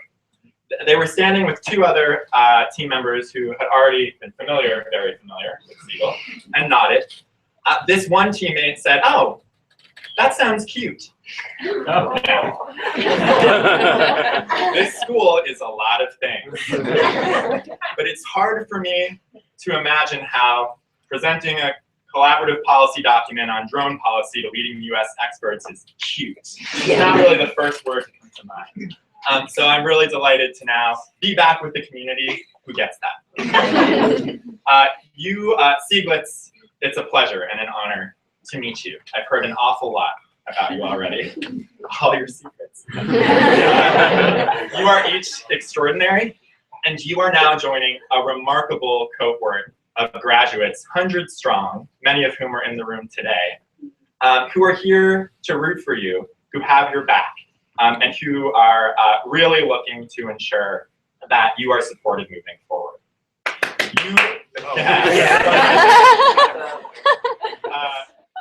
As you head back to your homes and your schools, you may face a number of emotions. There may be, in fact, some excitement and giddiness that you may also face over the course of weeks and months to come, some sadness or some frustration that those around you just don't seem to get it. I have two charges for you. Number one, help them. Help them try to get it. Number two, if all else fails, know with certainty that there is an entire community out there who really does get it. they get runaround, they get 4x4s, and they get Evil Seagull. To be clear, Evil Seagull is a scavenger hunt villain, not a nefarious alter ego of no.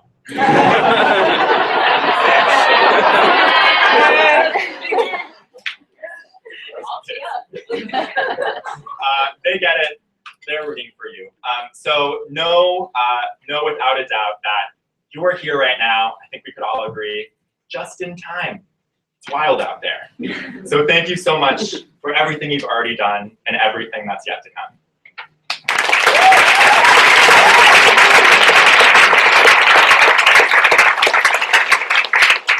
Charlotte Jones.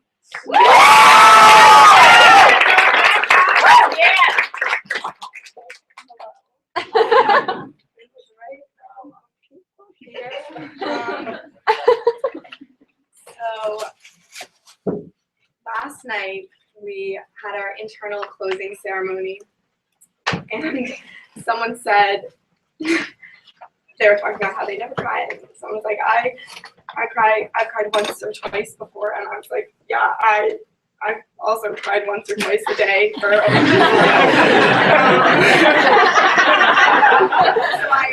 about connections, and someone said I felt that. Feels right. And I wanted, there were, I'm not going to say these, but I wanted to thank my family, my mom and dad, and my brother and sister, who are always very without body, and my incredibly amazing advisor, and all 23 of my new family members and all the faculty. A magical place is somewhere where you can wake up with one opinion and go to sleep with a completely new one. Magical place is somewhere where Tucker Carlson can calm you down. A magical place is somewhere where the vice president of VP inspires you to use your feelings. A magical place is where everyone in the community is a teacher and a learner and a listener, and everyone has a little bit of an analyst, supportive, a driver, and an expressive in them. A magical place is somewhere that Joelle was talking about, where we played Frisbee, and something that she didn't mention is that after we had lost our Frisbee forever, we continued to play Frisbee without a Frisbee for about 15 minutes, just pretending to catch it, and we'd catch it, and someone would go, really? I got it. Like, yeah, I didn't actually catch it.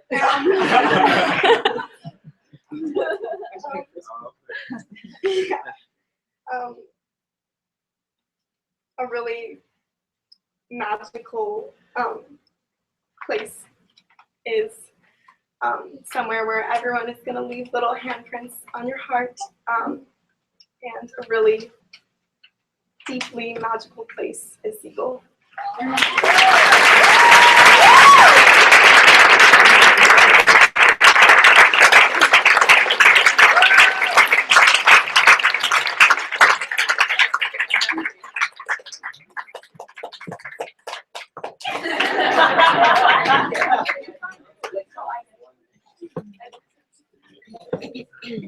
Emily Lawson.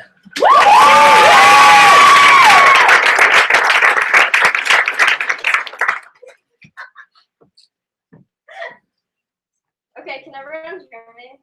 Yeah, okay. So I was going through my journal last night at like 12, trying to figure out what I would say, and I found a whole lot of to-do lists, because we do a lot here. So I decided that I would just write a to-do list, trying to explain just a little bit of my life here at SEGL. So first, arrive at SEGL, stifle the urge to run across the street and go on a wild goose hunt to meet the one and only Ruth Bader Ginsburg. Check. 2, make 23 new best friends, realize everyone is doing the exact same thing and is just as weird, if not weirder, than you. 3, oh, check. 3, prepare a collaborative policy document on drone strikes on ISIL territory. And by the way, make sure you're ready to present it to any Pentagon officials. Check. 4, drop everything, sprint outside to find out that the man that you thought was Bernie Sanders was actually just a really old, hunched-over man with a slippy suit. Check. Laugh. Check. Cry. Check. Hug. Check. Thank every student and faculty member for changing your life every day in their own uniquely beautiful and frankly really freaking weird ways. Check. Thank your family for everything, their support, dedication, making everything here possible, and tell them that you owe all of your successes to their love. Check. And last but not least, graduate.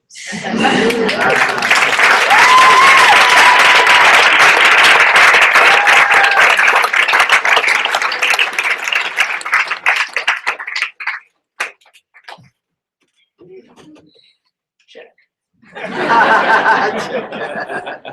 Mairead O'Grady.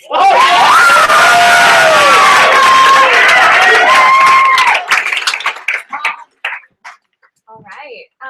First to all the parents and siblings and friends, thank you so much for sharing these 24 humans with us this spring.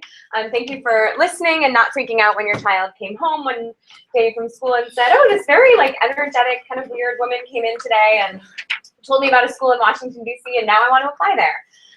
You are all an essential part of the process and I'm so grateful for your support. I also want to take a moment, although we'll have more time for this a little later, to acknowledge how much J.D. Gladden's presence in my life these last 5 years has meant. In addition to being a colleague, mentor, life role model, and karaoke partner, she's my best friend in DC, and I will miss her immensely next year. 4 years ago, when Robbie Ross, another longtime beloved faculty member, left DC, I took over his actual job as admissions director, and I also took over several of his unofficial jobs. One of those was running an activity called 4x4s, which we've referenced a little bit today, which happened a couple of times over the course of a semester. We head out to the east side of the Capitol, assign the students pretty random groups of 4, and give each person 4 minutes to speak to their group about whatever they'd like. The students rotate through, and after 16 minutes, they take the final 4 minutes to respond to each other. We also frame each 4x4 session with a reading that the students can use as inspiration for their conversation, if they so choose. This past Tuesday, we were scheduled to do our final 4x4, but in the early evening, it started pouring rain. And even though you guys are troopers, it didn't make much sense to force you to sit out in front of the Capitol in those conditions. Still, I wanted the setting to feel more special than dispersing you throughout the dorms, so I grabbed an umbrella, thanks Jose, and ran over to the Capitol to see what we might be able to work out with law enforcement. And that's when I met Jerry.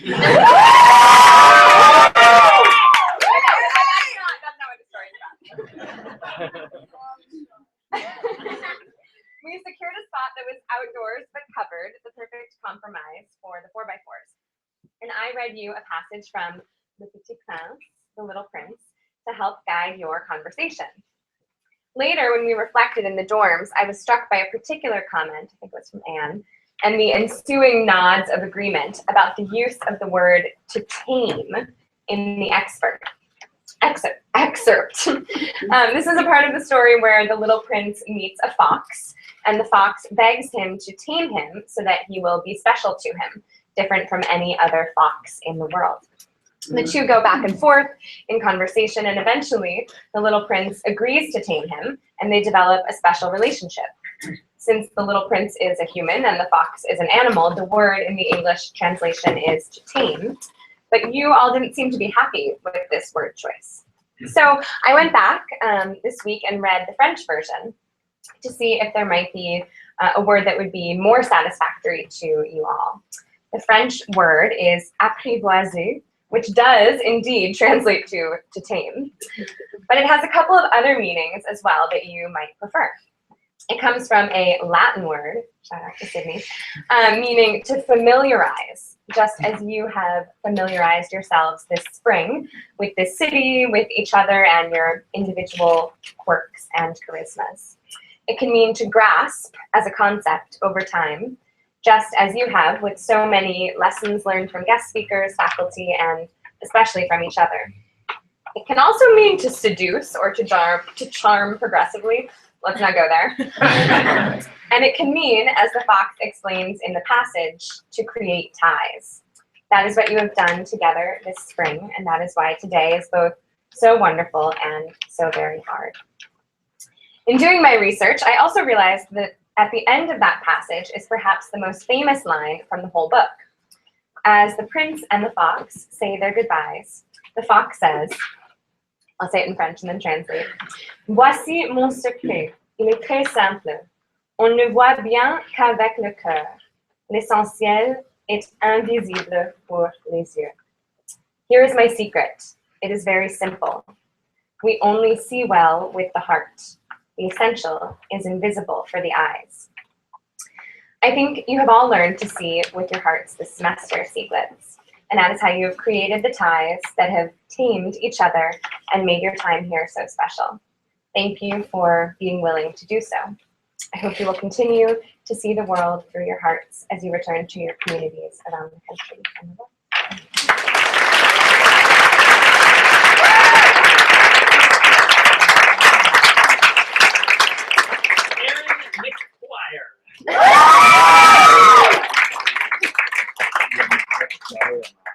I have knee problems, I'm sorry.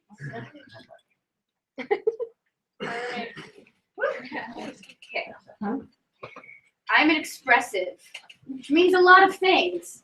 It means I talk all the time. It also means I cry very, very easily.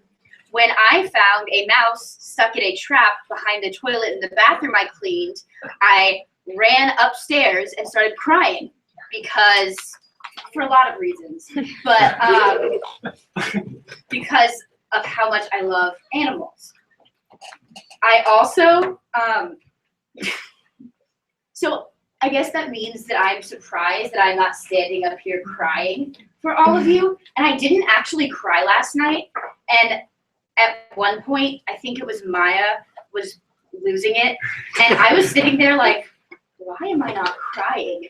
Where, like, who am I? Have I just stopped, like, have I stopped feeling emotion? And then I paused and realized that that's not true and that's never gonna happen.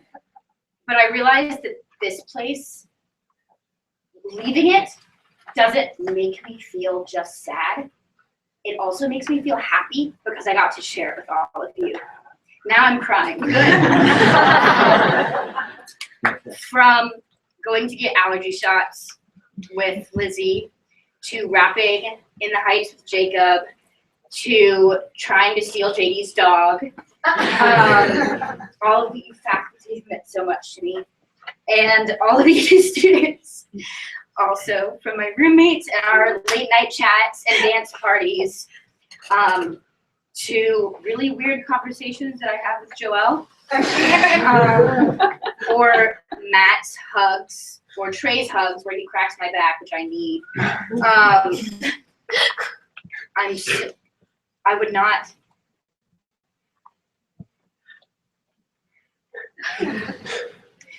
I'm so glad I got to spend the semester with all of you, and now I'm crying.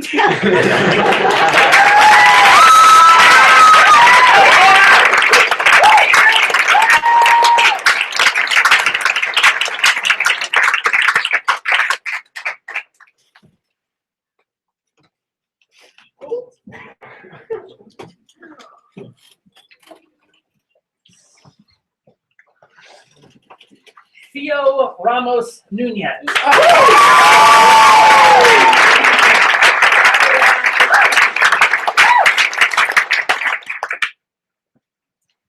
Our semester decided to participate in books and basketball.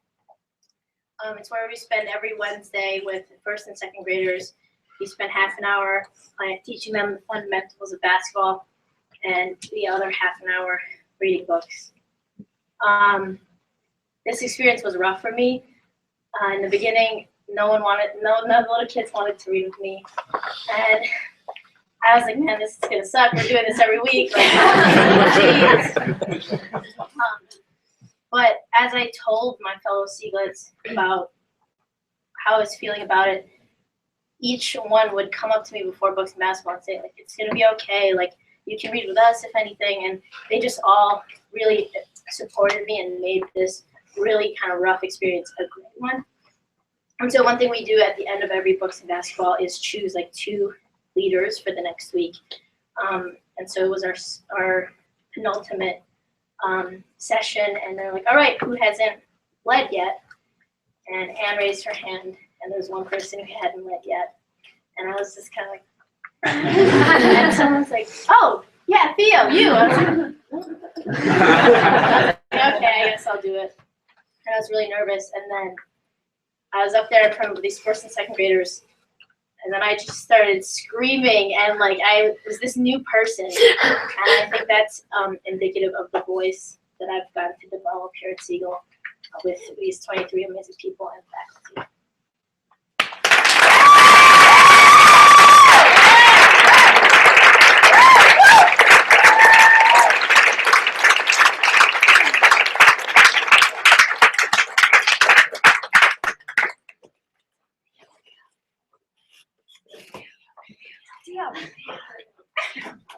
Alvin Friday. Oh yeah!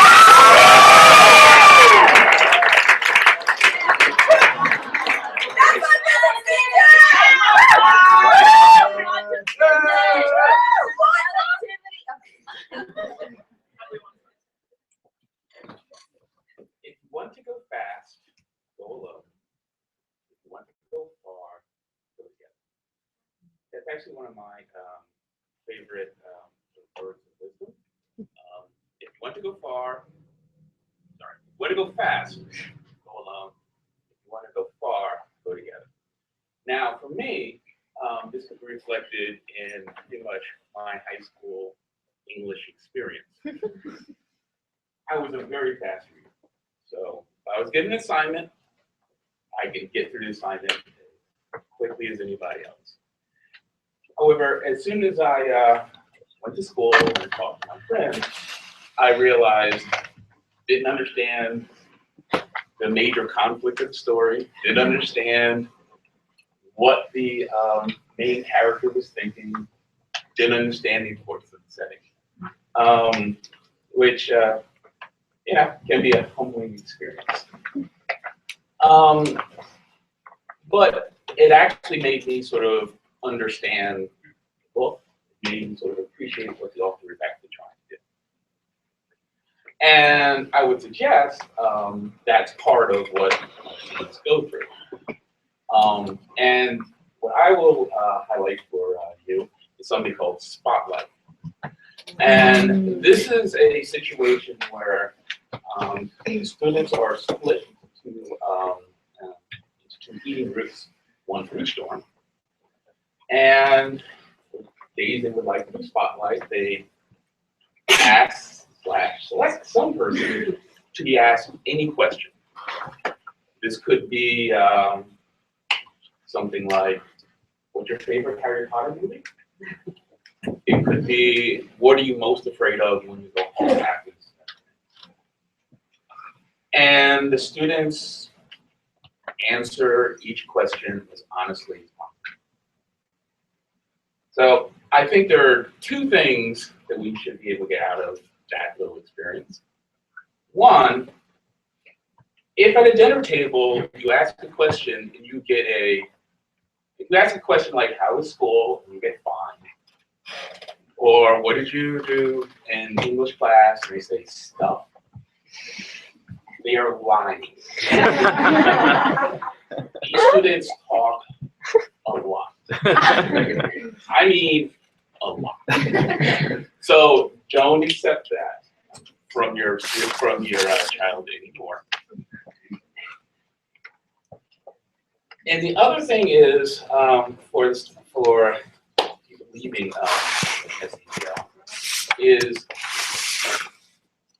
I want you sort of to think of Spotlight where you sort of challenge yourself and do that sort of point of introspection. And then you're able to tell people about it, and fairly fearlessly. That can be a good thing. Looking inside yourself and be able to express yourself is something that you're all good at. Thanks.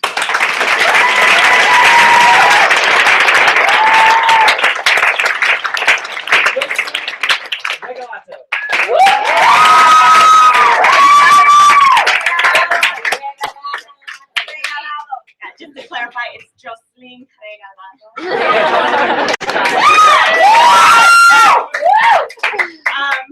So I just want to start by thanking my family and friends for allowing me to be here, and all the faculty who helped shape me into who I am standing in front of you guys today. The story I would like to share is that somewhere in the middle, sort of beginning of the semester, I broke my foot here. And it was the most frustrating experience of my life because I'm a person who likes to get things done on her own and doing things on her own and getting things just set, done, ready, like, all by herself. And then I all of a sudden had 23 other people. Are you okay? Do you need to sit down? Do you need this? Do you need that? Do you need water? I need this. Blah, blah. It's like a whole mess of it. But I've never appreciated it more in my life because it taught me to step back and appreciate the people who are around you, who are willing to lend you a helping hand. And I think that's what I've learned most from this semester is that we are always there for each other. And if you'd help me imagine this now, we had an SEGL prom, and at the end of it, we were all together in like this huddled circle. We were just swaying back and forth, singing songs, just loving each other and being accepting of one another. And I think that once, you know, like now that you've embraced that and you felt that when you go back into your communities, I hope that you share that same acceptance and love that you've had here back and spread it as much as you can throughout the world. I wrote a bunch of stuff here. I didn't say any of that, but let's see. I hope that you all fill your lives with love and passion, and you go out there and you make me proud, and I'll try to do the same for you. Love you guys.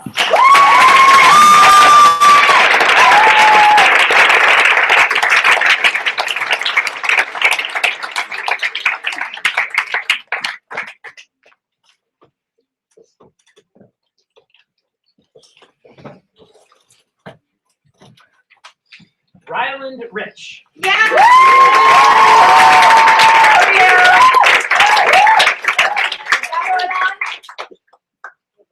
So the moment I realized that everything had changed was when I was lost within the Hart Senate office building and subsequently the Driscoll Senate office building, drenched in rain, wearing just casual clothes from Credo Day, in my group of 3, looking for my senator's office for my one last chance to go and talk to her.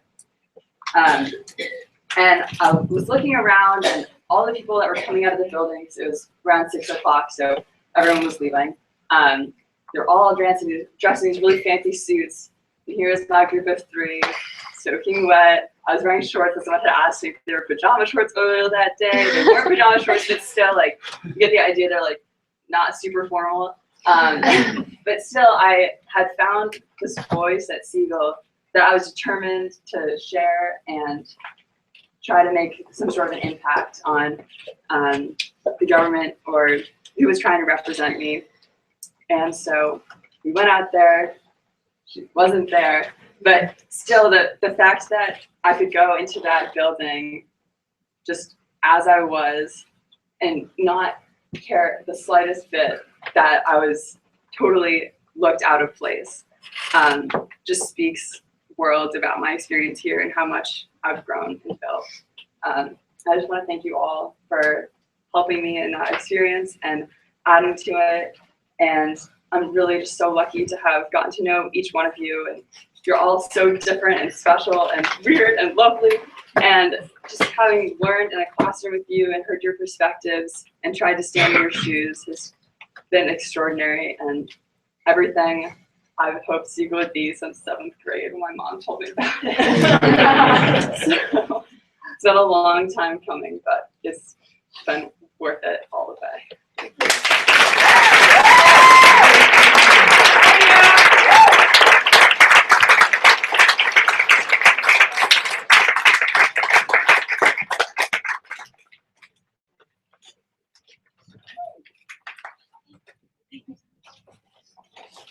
Trayvon Jabari Roberts Walker.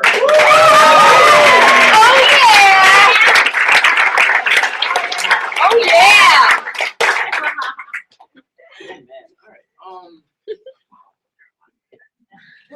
So first I want to say shout out to all of us for the largest family reunion in the history of the earth, the planet, people. Largest family reunion ever. You guys are all family to me now. And a quote that speaks to me is from John F. Kennedy. That's not what your country can do for you, but what you can do for your country. And I think that is something that is so evident here. The 11 full-time faculty members that are here can only do so much for us. But us as a group of 24 can do a whole lot more. And I think that shows when they ask us to help for deep clean and to get things done, and we realize that 35 of us working toward a goal is, we get there a lot quicker and a lot more efficient, and we have really stellar deep cleans, and it sits nice in us when you can see the walls sparkle for the first time. My time here has been a challenging one. I could have thought this would have been rose petals, daisies, flowers, but it wasn't. And I have to give a large thank you to Mike Michelson, my advisor. Large thank you to Mike.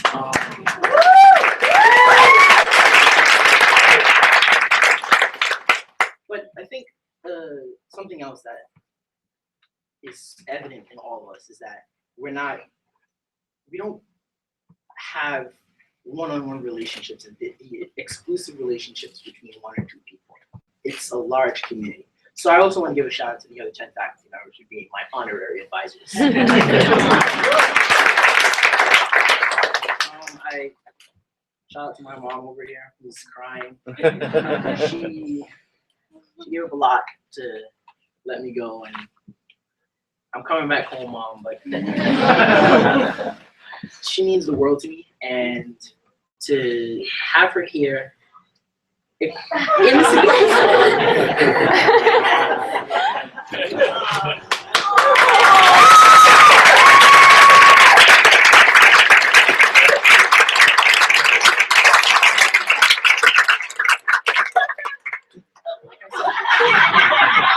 I said last night in the internal closing ceremony, I cried once or twice, and I think now we can do the third time. So I want to say a special thank you to every single one of you for all the headaches you've given me and the stress you've given me, but also the happiness and the laughter that you've given me. All of it was worth it, and I can never finish saying my thank you to each and every one.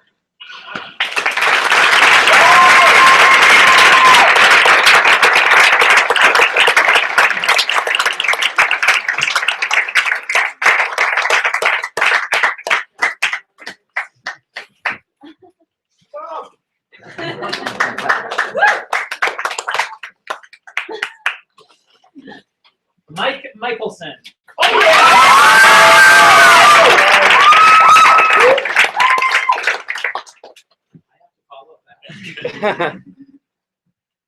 First, a few words of appreciation for my colleagues, the faculty. You work incredibly hard. You are truly, fully committed to the program, and it's an honor to serve with all of you. Thank you for all you do for SEGL. And thank you, cohort of Spring 17. Thank you for all that you do to make this such a special semester. Last week, we heard Mike McCrory, and he talked a little about candor and incredible how best to communicate most effectively. So in that spirit, to be totally truthful, I want to straighten out a few rumors. Aaron, I did not speak to President Lincoln.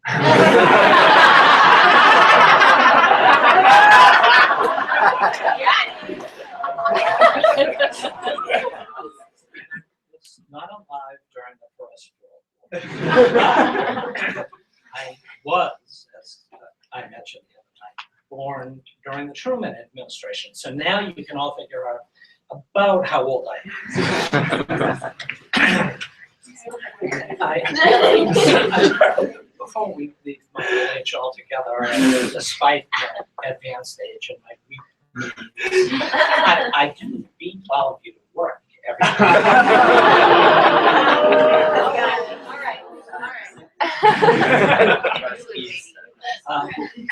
Thank you, Spring 17, for your energy and your work ethic and your honesty and your thoughtfulness and for your love for one another. The love last night was truly evident. It's been great working with you. I've loved this semester. A few months ago, all of you saw the movie I'm Not Your Negro, although it was not under the best of circumstances, but you did see the movie. And, some of the comments I heard from you later compelled me to see the movie as well. And I was moved by Baldwin's activism and his passion for what he believed. There was one scene in particular, scene when he was being interviewed by Dick Cavett. I might be the only one in the room who remembers Dick Cavett, but he shared a line about nothing can change until it's faced. And that is something, a theme that has emerged throughout the course of this semester. I'm pleased at how committed you guys are all in making change. President Obama a year ago spoke at a commencement at Rutgers. There's Alan, Rutgers alum. And Obama expressed some of these same sentiments. He urged those college graduates to confront indifference and to fight through apathy. He said, significant change is hard to achieve, and it doesn't happen overnight. Long-lasting, meaningful change happens over the course of years. Years of advocacy and organizing and alliance building and deal-making and the changing of public opinion. And I see in all of you that same commitment. It was evident in your credos in Thursday, and it's been evident throughout the semester.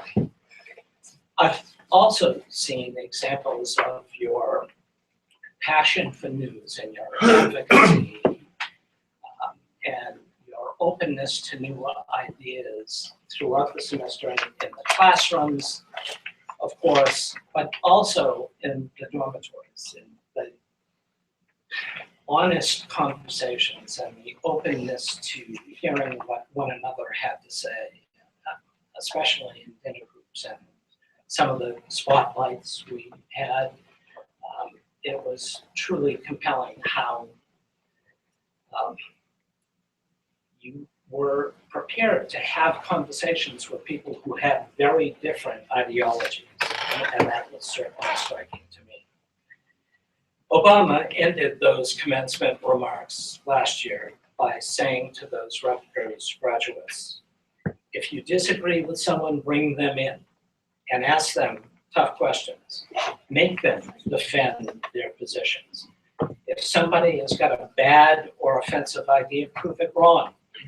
Engage it, debate it, stand up for what you believe in. I have seen in all of you that commitment. And as you leave this community, I know and fully confident that you will bring that same passion to those communities you re-enter. Thank you, guys, for a wonderful semester.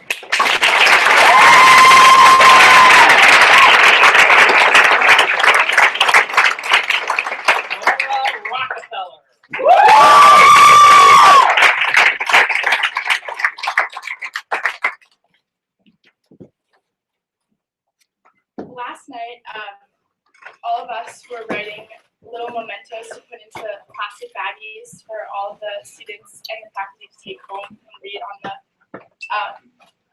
journey back to our homes. And I was writing mine, and I finished at 5:30, and I went to bed at 5:45, but it still wasn't enough to do all these incredible people here justice. A few minutes ago, the SEGL Spring Semester 2017 took our last group picture. As I looked around at my best friends' beaming faces, my eyes filled with tears again. We did our last countdown. It still wasn't perfect, but we've narrowed our gap. I've been through everything with these people. They are, I know, some of the most incredible, kind, intelligent people I've ever met. SEGL is my family. I love it dearly. SEGL has made me a better leader and a better person. I took huge risks and did things I would never have thought I was capable of here. I mean, I was president of the United States.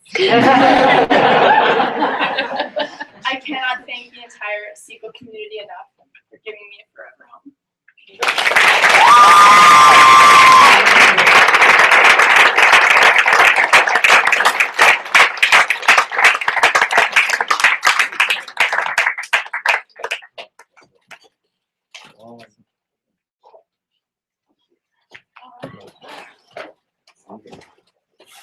Hallie Rose Steer. Oh yeah!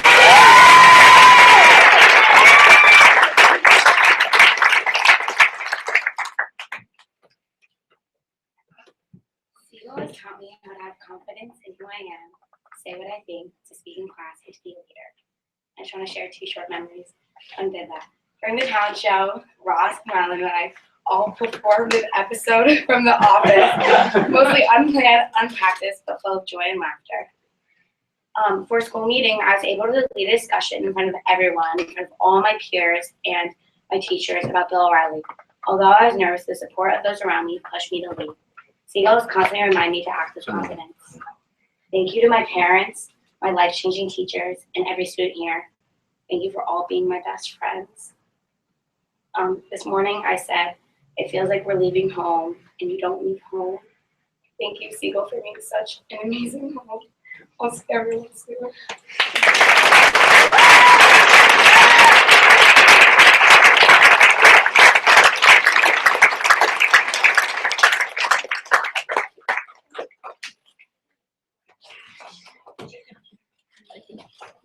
J. Harper Thomas. Oh yeah!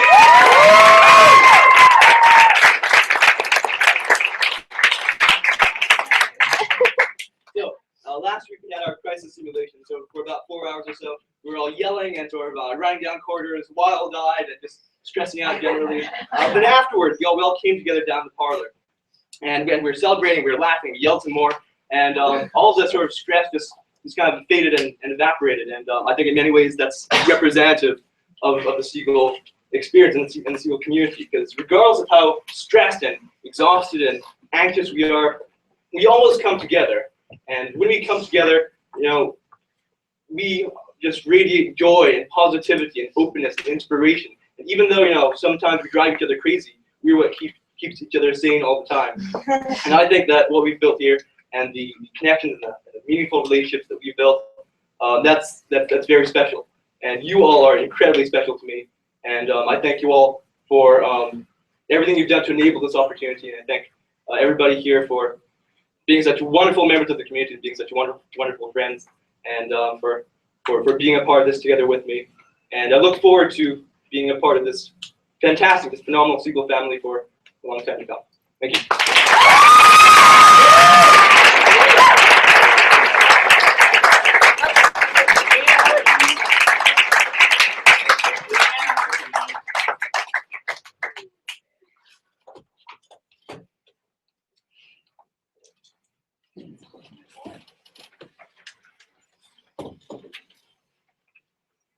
When I interviewed our next and final speaker in my office long ago, she held a pen in her hand. As she spoke about her Harvard studies, her experiences in Africa, and her plans for future SEGL students, her thumb pressed the top of the pen, urgently and repeatedly. Click, click. Click, click. Click, click. As I listened to her and her poor pen, I wondered what the clicking meant. Was she nervous about replacing Gray Peterson, the legendary educator who held the job for which she was applying? Was she signaling that our working relationship would be full of small annoyances?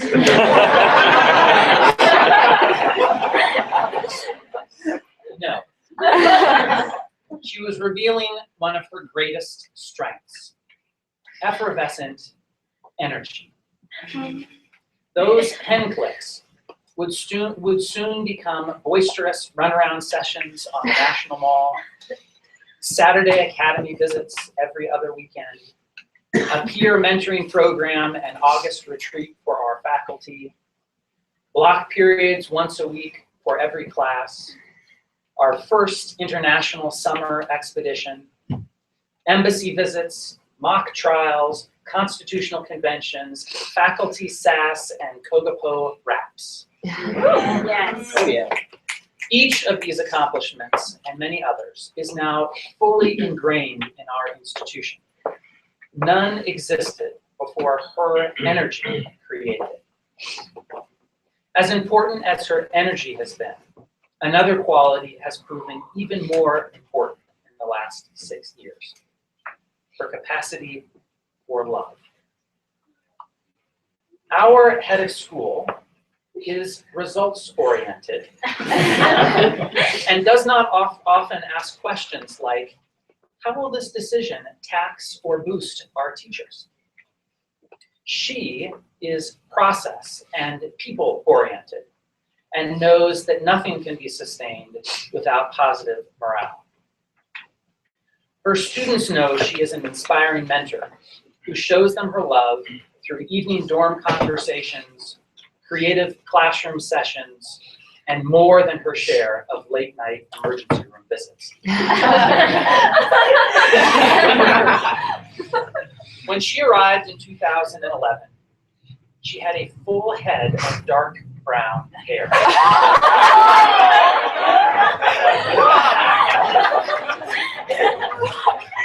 Since then, her locks have gradually sprouted a cluster of gray color. If you counted, I'm convinced you would see about 24 new strands a semester. One for each student she has gone above and beyond to life. This fall, she will become Dean of Instruction at Polytechnic School in Pasadena, California. An incredible position at an incredible institution. Though geographically she will be far away, our answer to the question that she sang last night at our internal is clear. Yes, we will remember you. More important, we will always love you.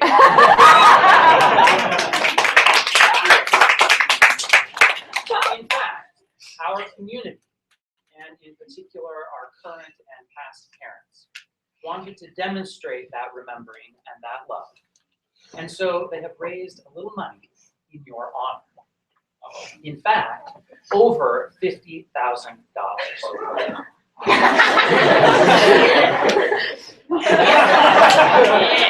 These funds, which as I understand it will go towards student scholarships and faculty development, two areas that she cares about deeply, also bring naming rights to what was once called our academic building's Roosevelt Room.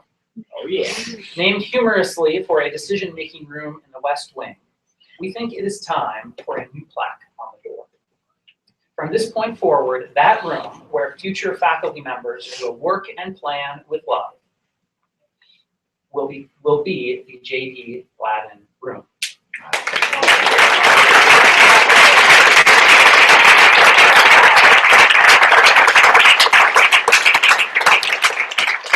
To recognize our next speaker in this way, I also want to recognize Luanda Tyus and Jennifer Blum, the graduate parents who spearheaded this incredible drive.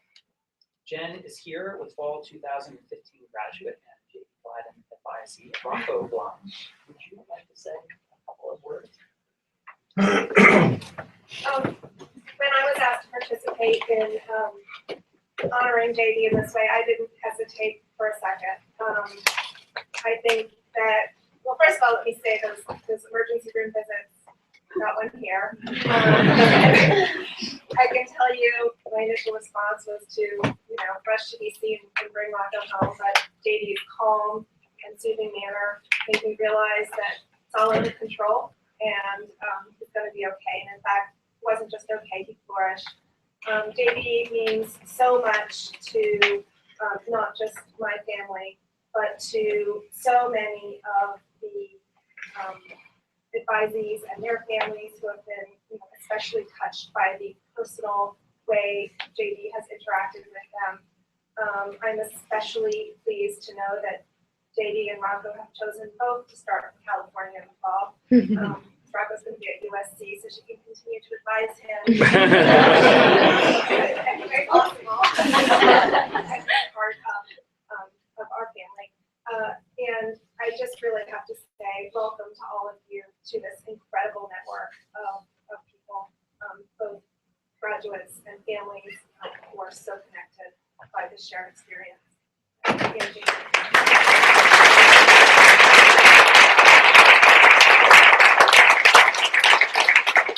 we further speak, I'd also like to recognize the parents who are in the audience today. People can just be recognized.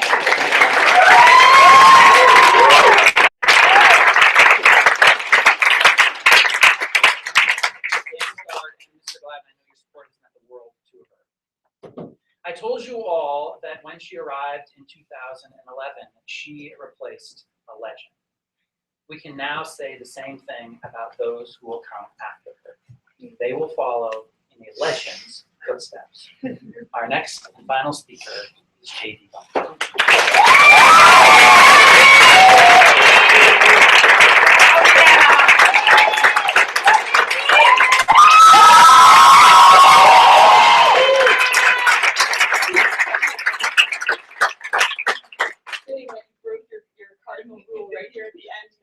Commenting on faculty's appearance in front of everyone.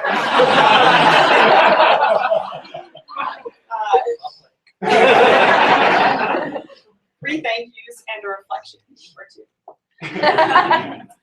First thank you is to the students. You are what makes SEGL so special. And I am proud to be graduating with you today.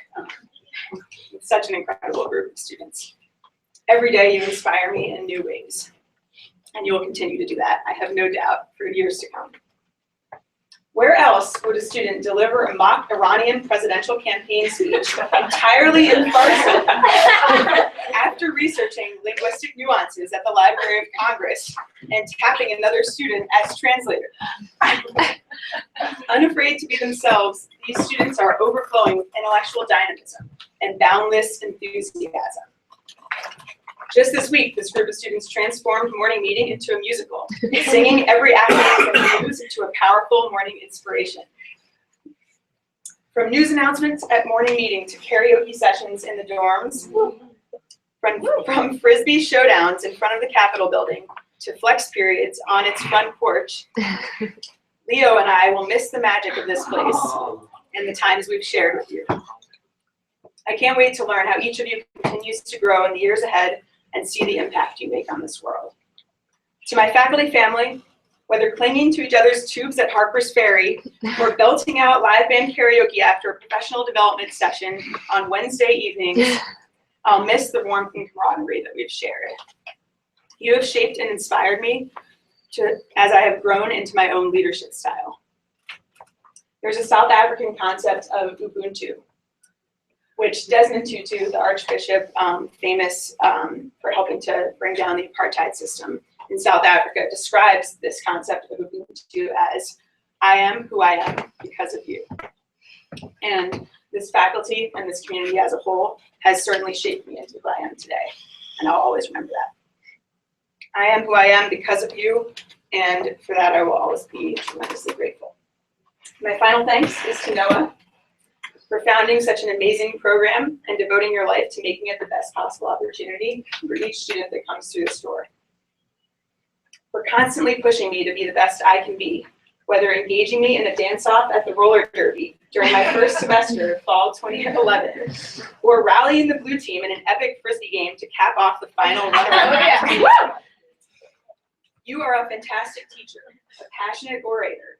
Oh, for a muse of fire! And an inspirational, expressive leader.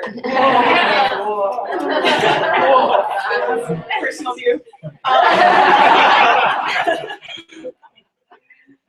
Claim you as one of my own there. It has truly been an honor helping you to carry out your brilliant vision over the past 6 years. This has been a very memorable semester. Days before our opening faculty meetings, I attended Trump's inauguration with a former SEGL student and the mother of one of my former advisees. The spring 2017 semester opened the day after Trump issued his first immigration ban. In such a divisive political climate, with the rising tide of nativism and alternative facts sweeping the global political landscape, ethics and leadership have never been so elusive or so essential. The mission of our school, to provide intellectually motivated students with the best possible opportunity to shape themselves into ethical leaders who will create positive change in our world, has never been more critical. The first group of students I taught at SEGL graduate from college this spring, many of them this very weekend. I can't wait to see what spring 2017 will bring to the world when they too join the workforce. Finally, Leo wanted me to tell you how much he has appreciated the warmth with which he has been welcomed into this community. We came to SEGL when he was a very young lad of only 2 years old, so he has spent virtually his entire adult life roaming the halls of SEGL, cuddling with Seaglets on various couches and beanbag chairs, and sitting attentively for countless cocoa presentations and history lessons. He knows that he may very well be the luckiest dog in the world. Certainly the most ethically sound and international. He, like many of you, was not excited to learn that we will be moving across the country to a dog-free campus, and he will soon be leaving the SEGL community he has called home for so long. So we thought it fitting to leave the school with a few tokens of our appreciation, so his spirit will remain in the halls of SEGL for years to come.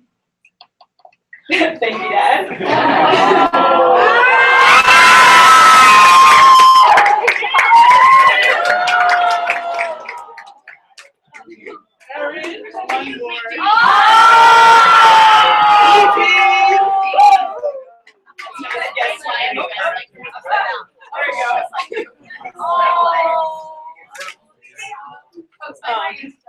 Oh, he's not a member of the blue team. That is false.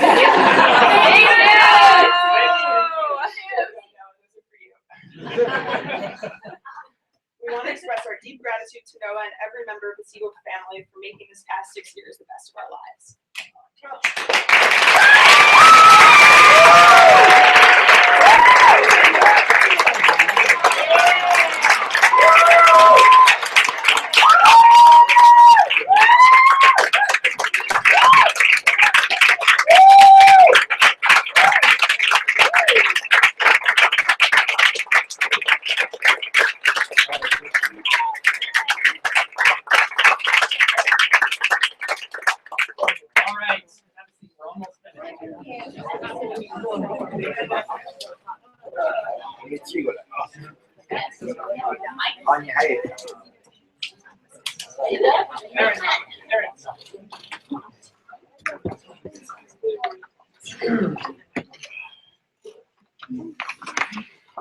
Our revels now are ended.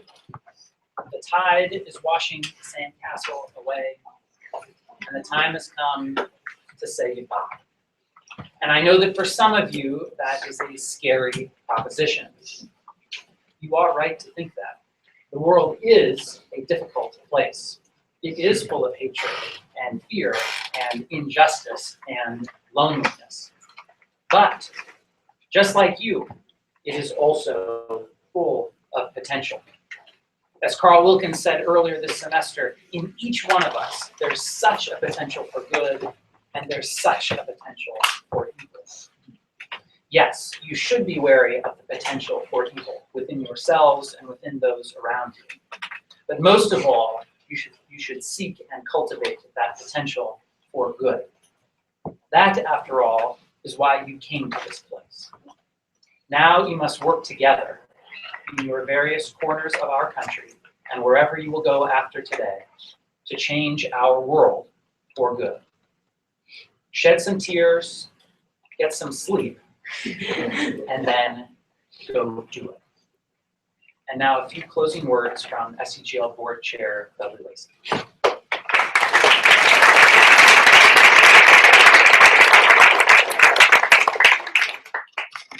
just want to add a few words of thanks to everyone here. You've heard lots of words and comments, remarks of thanks. It's because all of us, the faculty, the students, the parents, we on the board, and I'll speak here for the board, are eternally grateful for the opportunity we have to be involved in this program in the ways that we are. And when I'm at these closing exercises each time, the comments, and particularly the stories that I hear from the faculty and the students rekindle my enthusiasm. Not that it needs much rekindling, but it does as I drive home this afternoon. First, to Noah and the faculty, thank you. You not only teach these kids, these students, the challenges of ethical decision making and expose them to things they'd be exposed to nowhere else, but you even teach their normal curriculum that they might normally be receiving in their sending schools in a way that it likely is not taught there. To the parents, all of you, I want to thank you for entrusting your children to us. You entrusted them to us knowing that our motto is change yourself, change the world, and we are returning to you as changed persons. And to the students, most particularly, I want to thank you. You came, you took some big risks coming here. You left the comfort of your homes, the assuredness of the sending schools that you came here. A lot of you came from an unfamiliar part of the country. And more importantly, probably of all of this, perhaps for many of you, for some of the first times in your life, you lived in very close quarters with people very different from yourselves. And we've heard your stories today about how moving that has become. And you've taken some big risks in doing that. But here you've learned that taking risks is the core of leadership. And understanding the consequences, the rewards of taking those risks are at the core of ethics. But along the way, you've taught us as well and taught the faculty from your various backgrounds and experiences, from your accomplishments, from your character, from your laughter and your tears, they've all learned.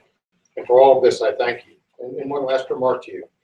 In the next month, as you start your social venture projects and reflect on what you've learned at SEGL, as you go home, I want you to remember, as you did during your Odyssey, these words from my favorite poet, T.S. Eliot. We shall not cease from exploration, and the end of all our exploring will be to arrive where we started and know the place for the first time.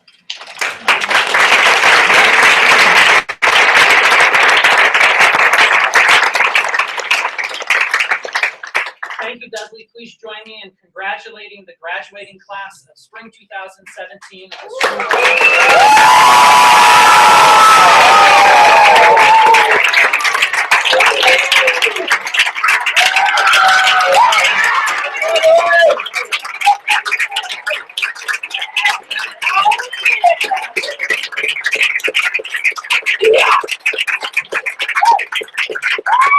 All right, have a quick seat. This concludes our closing ceremony. Before we transition to lunch, I understand that the parents have a few words.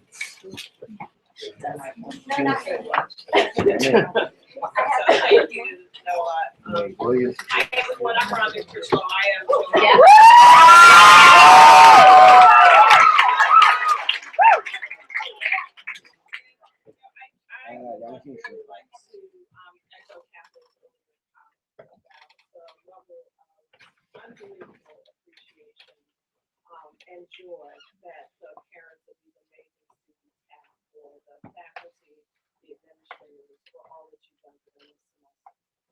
I have to confess that I was actually one of those skeptical. And Joelle and Paul have found this energy talking about this amazing program she learned about.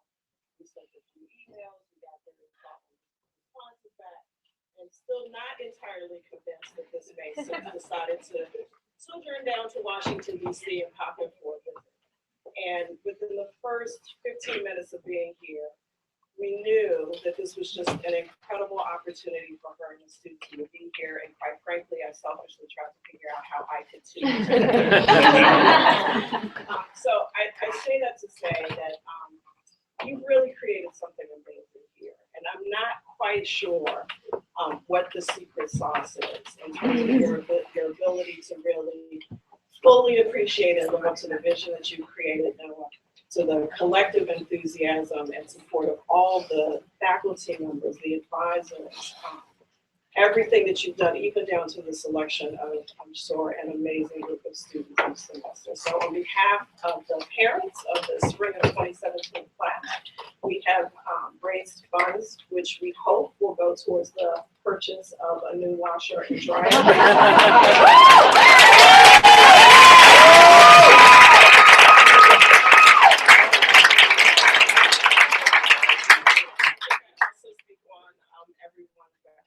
That we are here to do what we can do to support the continuation of this program. So thank you.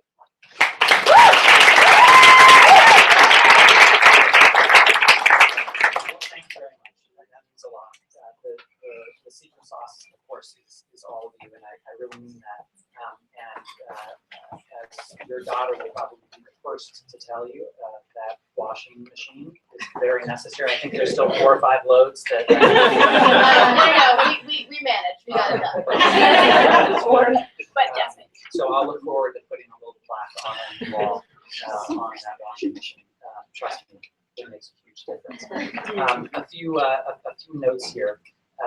First of all, on the schedule it says 1:30 is our dorm closing time, and we're just going to make an executive decision to push that back to 2. So don't worry, go have lunch, enjoy yourselves, and then leave.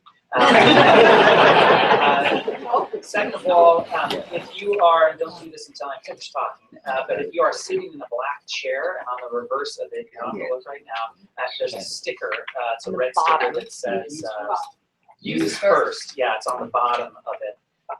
And you're capable of folding that and taking that back to the dorm, that would be terrific. So just the black chairs that have those red stickers on the underside, that'll save our faculty an enormous amount of work. And then finally, the graduates, you may notice that your families have provided a number of your favorite desserts at today's luncheon. This is an SEGL tradition designed to be a reminder that as you leave SEGL, you're returning to families, communities, and friends who love and care for you. Thanks so much to those parents who helped carry this tradition forward.